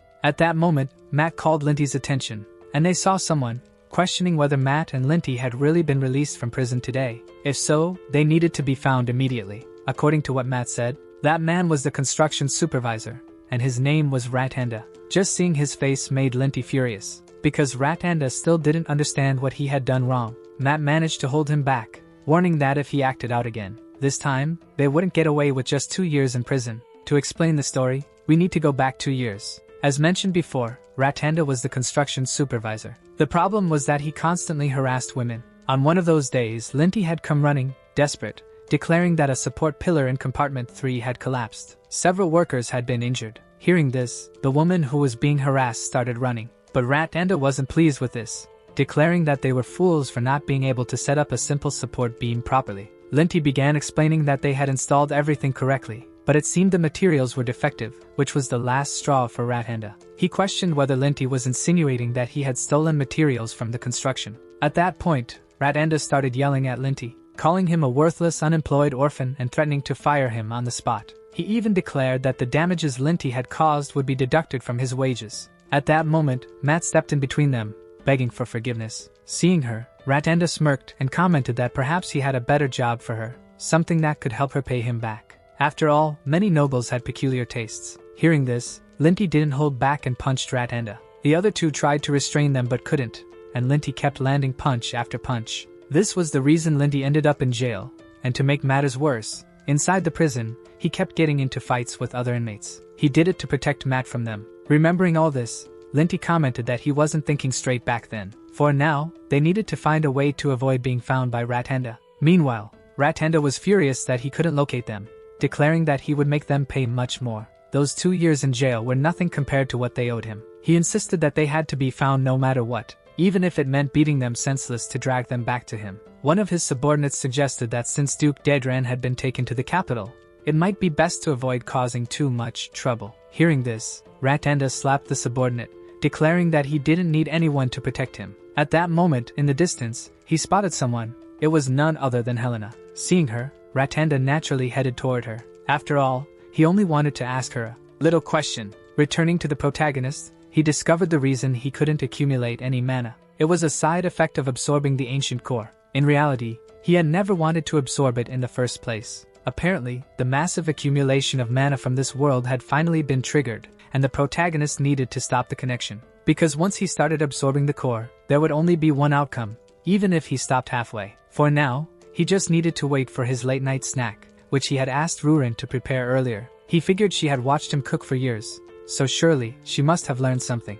But his stomach began growling, and he wondered if this would be his end. Switching to Rurin, she had prepared several dishes. none of which looked remotely appetizing. Looking at the food, she realized the protagonist couldn't eat any of it. She thought of calling Helena since her tribe's mana transfer might help the protagonist recover. Despite not liking the idea of being near the protagonist, she would have to endure it for his sake. But not knowing where Helena's clinic was, she would have to follow the scent. However, Rurin kicked a chair in frustration, declaring that she didn't have any scent to follow. Since it had come to this, she considered just getting food from another restaurant. But as she thought about it, she questioned why she was seeking someone else's help. She then remembered the moments she had shared with the protagonist. In one of those moments, she had admitted that she didn't know how to use healing magic or cook. However, the protagonist had told her that, despite differences in race, abilities, and personality, that shouldn't isolate her from others. After all, even though she was a dragon, she couldn't survive in this world alone. Frustrated, she wondered why she couldn't do anything for the protagonist. Meanwhile,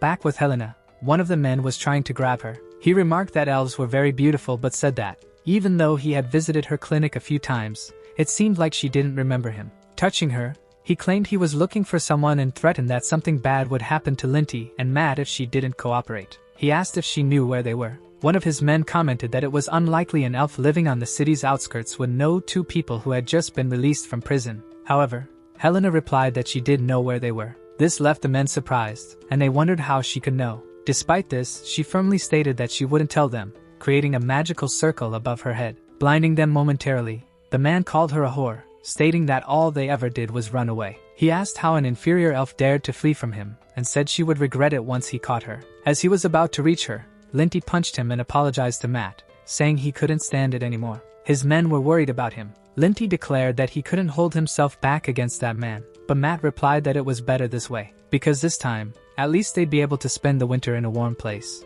At this moment, Helena asked how they had ended up in such a situation. Matt told Helena to leave, as they had unfinished business with those guys. Meanwhile, Linty was furious because this time Ratanda was involving innocent people. It seemed he needed to be reminded of what had happened 2 years ago. But at that moment, Ratanda pulled out some kind of whistle, which caught everyone off guard. Ratanda remarked that the events from 2 years ago would surely be settled today because they would be the only ones to die tonight. At that moment, 3 different individuals appeared, with the man in the middle being the leader of the Great City Gang, Roman Horde. Meanwhile, back at the old butcher's shop, someone was knocking on the door late at night, and Rain was questioning who it could be. When she opened the door, it was none other than Rurin, who stated that she had smelled something familiar nearby and asked where Helena's clinic was located. Back to where Helena was, Linty was being beaten. Matt had tried to help her brother, but if Linty couldn't do anything, it was obvious that she couldn't either. Once again, Linty was powerless while his sister was in danger. Ratanda was feeling completely superior, declaring that Roman Horde's skills were far above those of an ordinary person.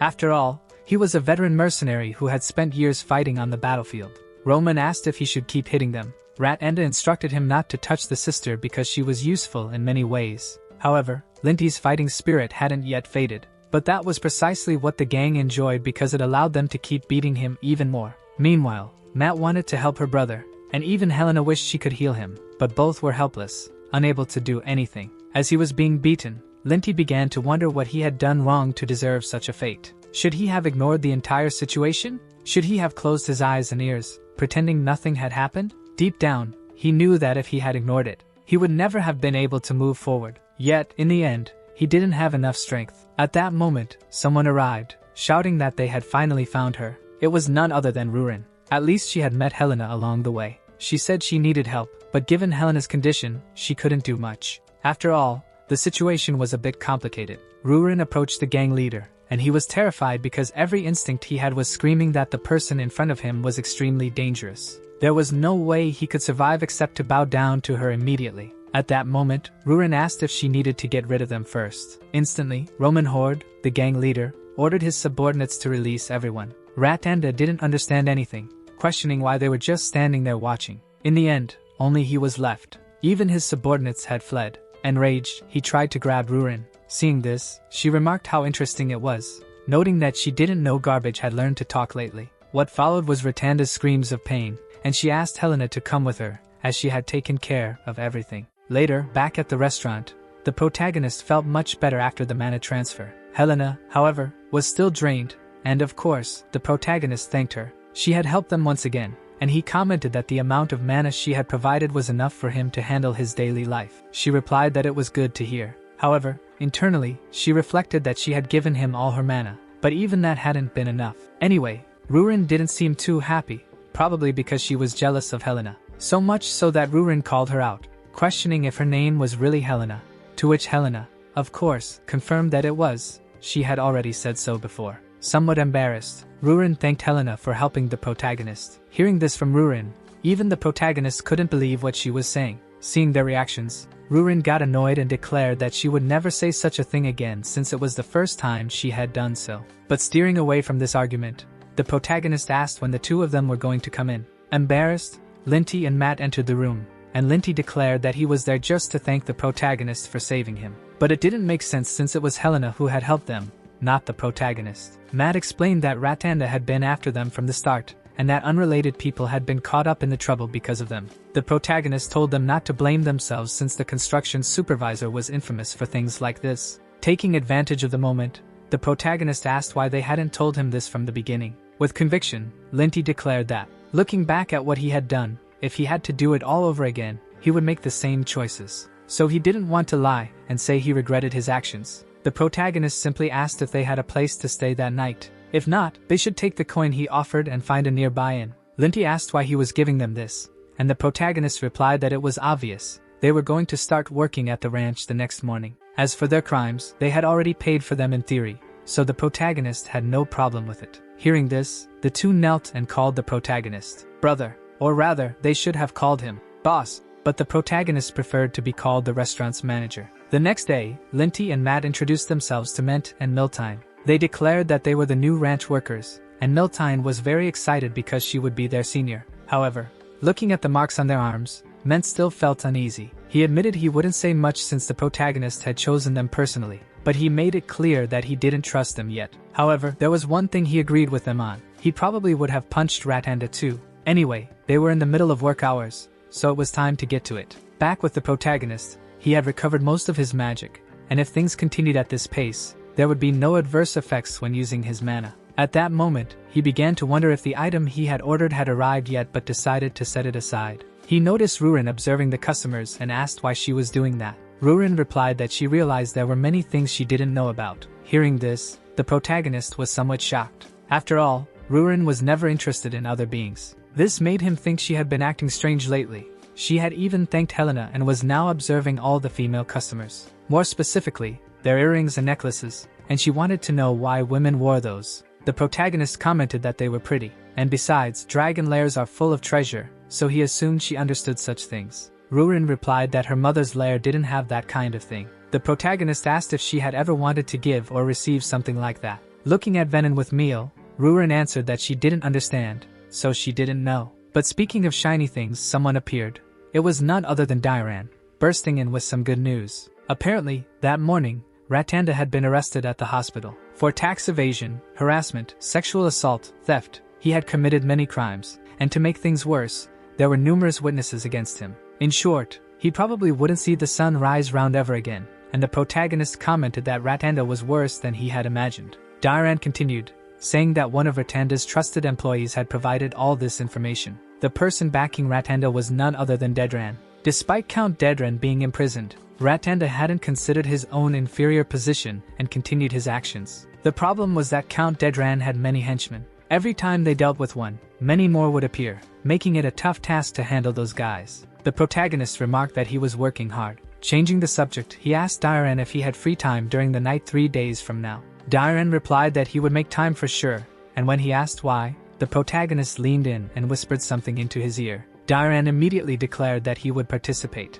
3 days later, the old dwarf was silent. The protagonist then arrived and sat at the table. The old dwarf remarked that the protagonist had come at just the right time. When he was about to say something, the protagonist interrupted, stating that first, he needed the items to be delivered. The old dwarf confirmed that he had managed to get them, and upon looking inside the bag, the protagonist declared that they were perfect. He handed over the trade item to the dwarf, a pile of beer and sausages. Returning to normal, the old dwarf questioned why the protagonist wanted to go about things this way. The protagonist simply replied that it was something he had always wanted to do. Besides, he wanted everyone to take part in what he was preparing. However, the leader of the dwarves commented that the construction would soon be finished, so the protagonist should understand. That evening, various people were heading to the restaurant, including the old butcher along with Rain. Even the ranch workers were coming. Inside the restaurant, Rurin asked what all of this was about. Caught off guard, she questioned if she really didn't know what day it was. At that moment, the protagonist called everyone's attention,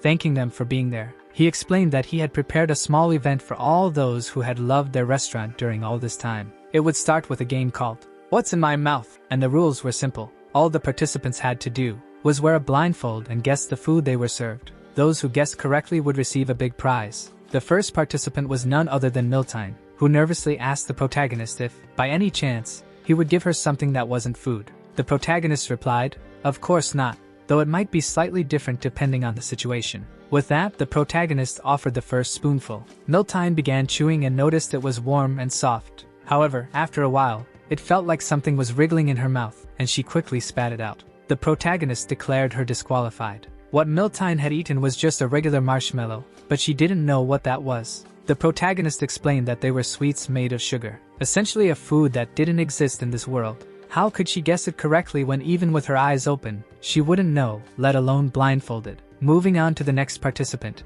it was the old butcher's turn. He was given a chili pepper, and Rain was quite annoyed with him because he was disqualified over such a weak pepper. The protagonist declared that things were getting quite interesting. The next participant was none other than Rurin, which took her by surprise. She hadn't expected to participate in the quiz either. The protagonist declared that, of course, she would, but she wasn't allowed to use magic. The protagonist offered her a spoonful, and Rurin began to reflect on what the protagonist thought of her. Obviously, she would guess correctly since she planned to use her dragon senses. The first thing she noticed was that what she was eating had a soft texture, similar to bread. It also had the taste of whipped cream. She recognized it because they had eaten it at a dessert banquet recently. There were several layers inside, and of course, it was very sweet. It even had fruity flavors, so after thinking for a bit, she already knew what it was. It was none other than cake. The moment she removed her blindfold, everyone began cheering and setting off fireworks. The protagonist declared that she had guessed correctly. However, to be more precise, it was a birthday cake,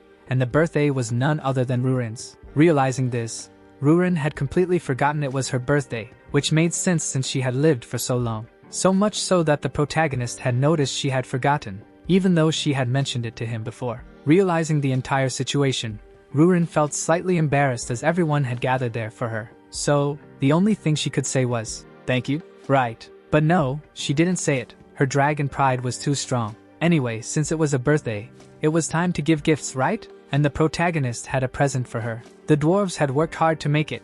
It was an earring, or so it seemed, and seeing it, Rurin was a bit impressed, questioning when the dwarves had time to make it, and more importantly, when had the protagonist found time to arrange for it as well? The protagonist replied that there was no way he could forget to prepare something for her birthday. He then helped her put on the earring, and after looking in the mirror to see how it looked, judging by her expression, it seemed she liked it. But of course, she wouldn't admit it. She muttered softly that it was at least decent, but internally she thought otherwise. She finally understood why women always felt happy when they received jewelry from others, especially when it came from someone dear to them. Anyway, it was time to continue the festivities, and the next person was Rain. When she began chewing, she noticed it was quite crispy. However, the old man in the back declared it was disgusting because she was eating an insect. But no, it was just fried shrimp.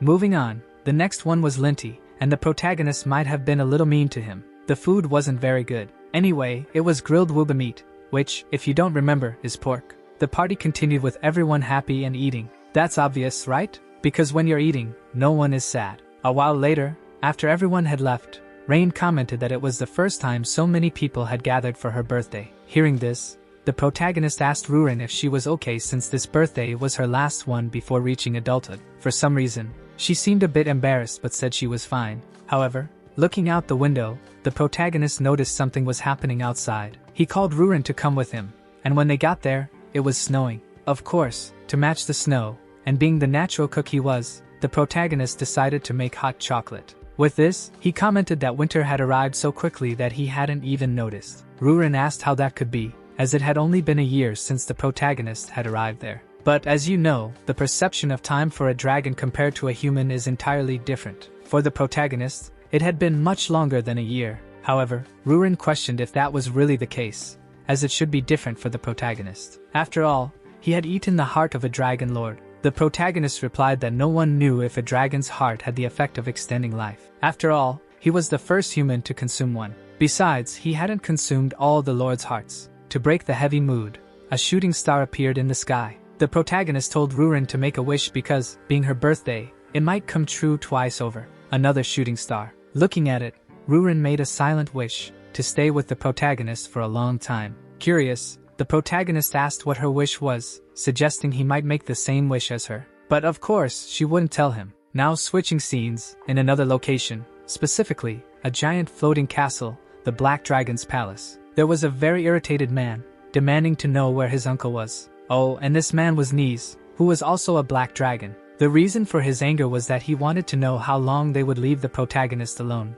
Was the promise they had made with him really that important? His uncle was, of course, also a black dragon, named Daihegma. Returning to their conversation, Daihegma questioned Nies if his complaints had anything to do with Rurin. Since Nies remained silent, it was practically a yes. Daihegma then called Nies an idiot, saying that if he cared so much about Rurin, he should have treated her better when she was still there. And really, it hadn't been that long ago. So why on earth would she return to the place where she was mistreated? Trying to dodge the topic, Nies told Daihegma that this wasn't just about his personal interests. It also involved the survival of the entire Black Dragon race. Because the females of their race, especially the young ones capable of bearing children, had died during the last Great War. And since they didn't know how long this brief period of peace would last, they couldn't just sit back and wait because of a promise. Hearing this, Daihegma asked Nies what he was supposed to do, drag Rurin over there? And that was basically what Nies wanted. Daihegma told Nies that the protagonist was someone they couldn't touch. Or rather, it would be best if the protagonist didn't kill him,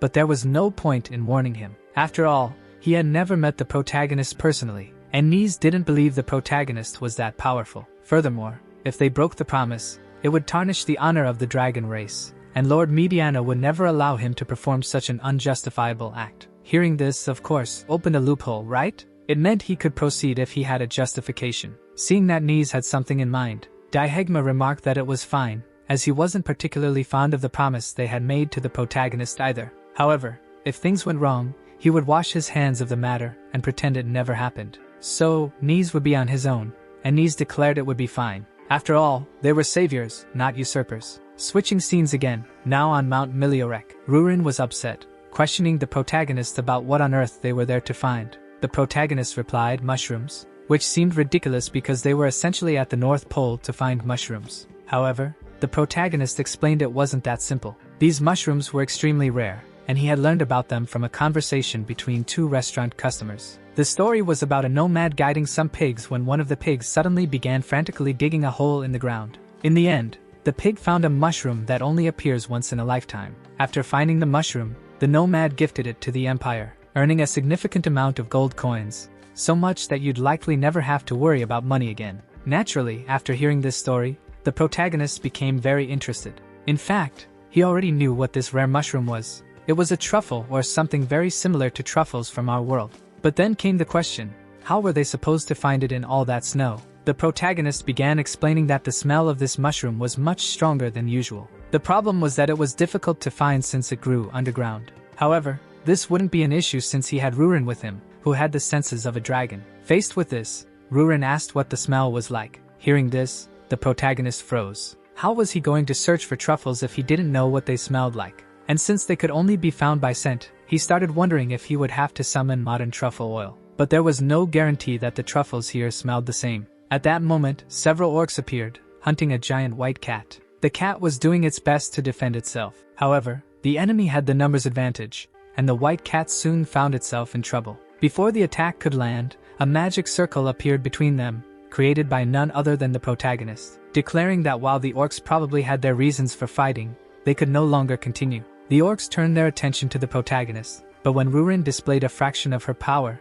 the orcs trembled in fear and fled. Seeing this, the protagonist felt a bit disappointed, as the orcs hadn't fled because of him. Rurin remarked that to achieve that, he would need to be as dignified as a dragon. However, at that moment, the one who attacked the protagonist was now the white cat. But it wasn't an attack. It knelt before the protagonist. It began speaking in a series of unintelligible nar-nar sounds. Rurin translated for them, explaining that the cat was essentially thanking them for saving it. Now, it wanted to repay their kindness. Later, inside a cave, they found several smaller cats, likely the reason the white cat had been defending the area so fiercely. It turned out that it wasn't a cat but a female one. At this, the protagonist asked Rurin what they were going to get in return. Rurin mentioned that he might be able to find a treasure for them since, from the moment she entered that cave, she had sensed a strange smell. A while later, the giant female cat appeared with a very odd thing on her arm, and Rurin immediately started complaining about the smell. She declared that it definitely wasn't a treasure, but in the protagonist's eyes, it absolutely was. However, the author didn't want us to know what the treasure was yet, and instead shifted the scene to another location with 3 black dragons, Darba, Nekwu, and Hoven. They were questioning what Niz was doing there with that furious expression on his face. He declared that he was going to bring Rurin back to the sacred land, leaving everyone a bit confused. Nekwu then remarked that perhaps Niz was looking for a mate now, and considering Rurin's appearance, she wasn't a bad choice. However, there was one problem. She was with the protagonist. Hearing this made Niz furious. Declaring that he didn't like it, he demanded to know why they were honoring such a foolish promise with a mere human. Not to mention Rurin's overconfidence, which only made him want to take action. Additionally, he had already received Lord Dihegma's permission. Dihegma had said it was fine as long as they could find a justification. Nekwa asked how they were supposed to find one. Darba commented that it would probably be very difficult since direct attacks on humans were forbidden due to the treaty. The only exception was if humans killed someone from their race. Nekwa stated that didn't make sense. Even if the protagonist was a powerful mage, he couldn't harm dragons. So essentially, the treaty was there to protect humans. However, Niz argued otherwise. He declared that, for the protagonist, it would definitely be possible. This statement shocked everyone present. At that moment, a 5th voice chimed in, stating that if that were the case, he could help them. The black dragons were immediately annoyed, questioning how he could help. The red-haired one, who was actually a red dragon, said he knew another red dragon. This man was Jard. For those who don't remember, he's the guy behind bars and Serena's ex-boyfriend. Now, switching back to the protagonist, the treasure was finally revealed, and it was exactly what we expected. It was the truffles he had been searching for. The cat started babbling something incomprehensible, and Rurin translated. Apparently, the truffles were a daily food source for them, and since the area was full of them, she had settled in the cave to raise her cubs. However, to Rurin, the truffles were rotten and useless, so she suggested throwing them away. But the protagonist disagreed. He said those truffles were incredibly valuable. Hearing that they were a basic food for the white cat, he realized they were exceptionally good at finding truffles. With that in mind, the protagonist asked Rurin to translate his words to the cat. First, he thanked her for the gift. Since he liked it so much, he offered to appoint her as the guardian of the dragon lair. This, he explained, would be much better than her staying in such a dangerous place since the village around the lair was much more peaceful. Rurin was confused, and the protagonist explained that every lair needs a guardian.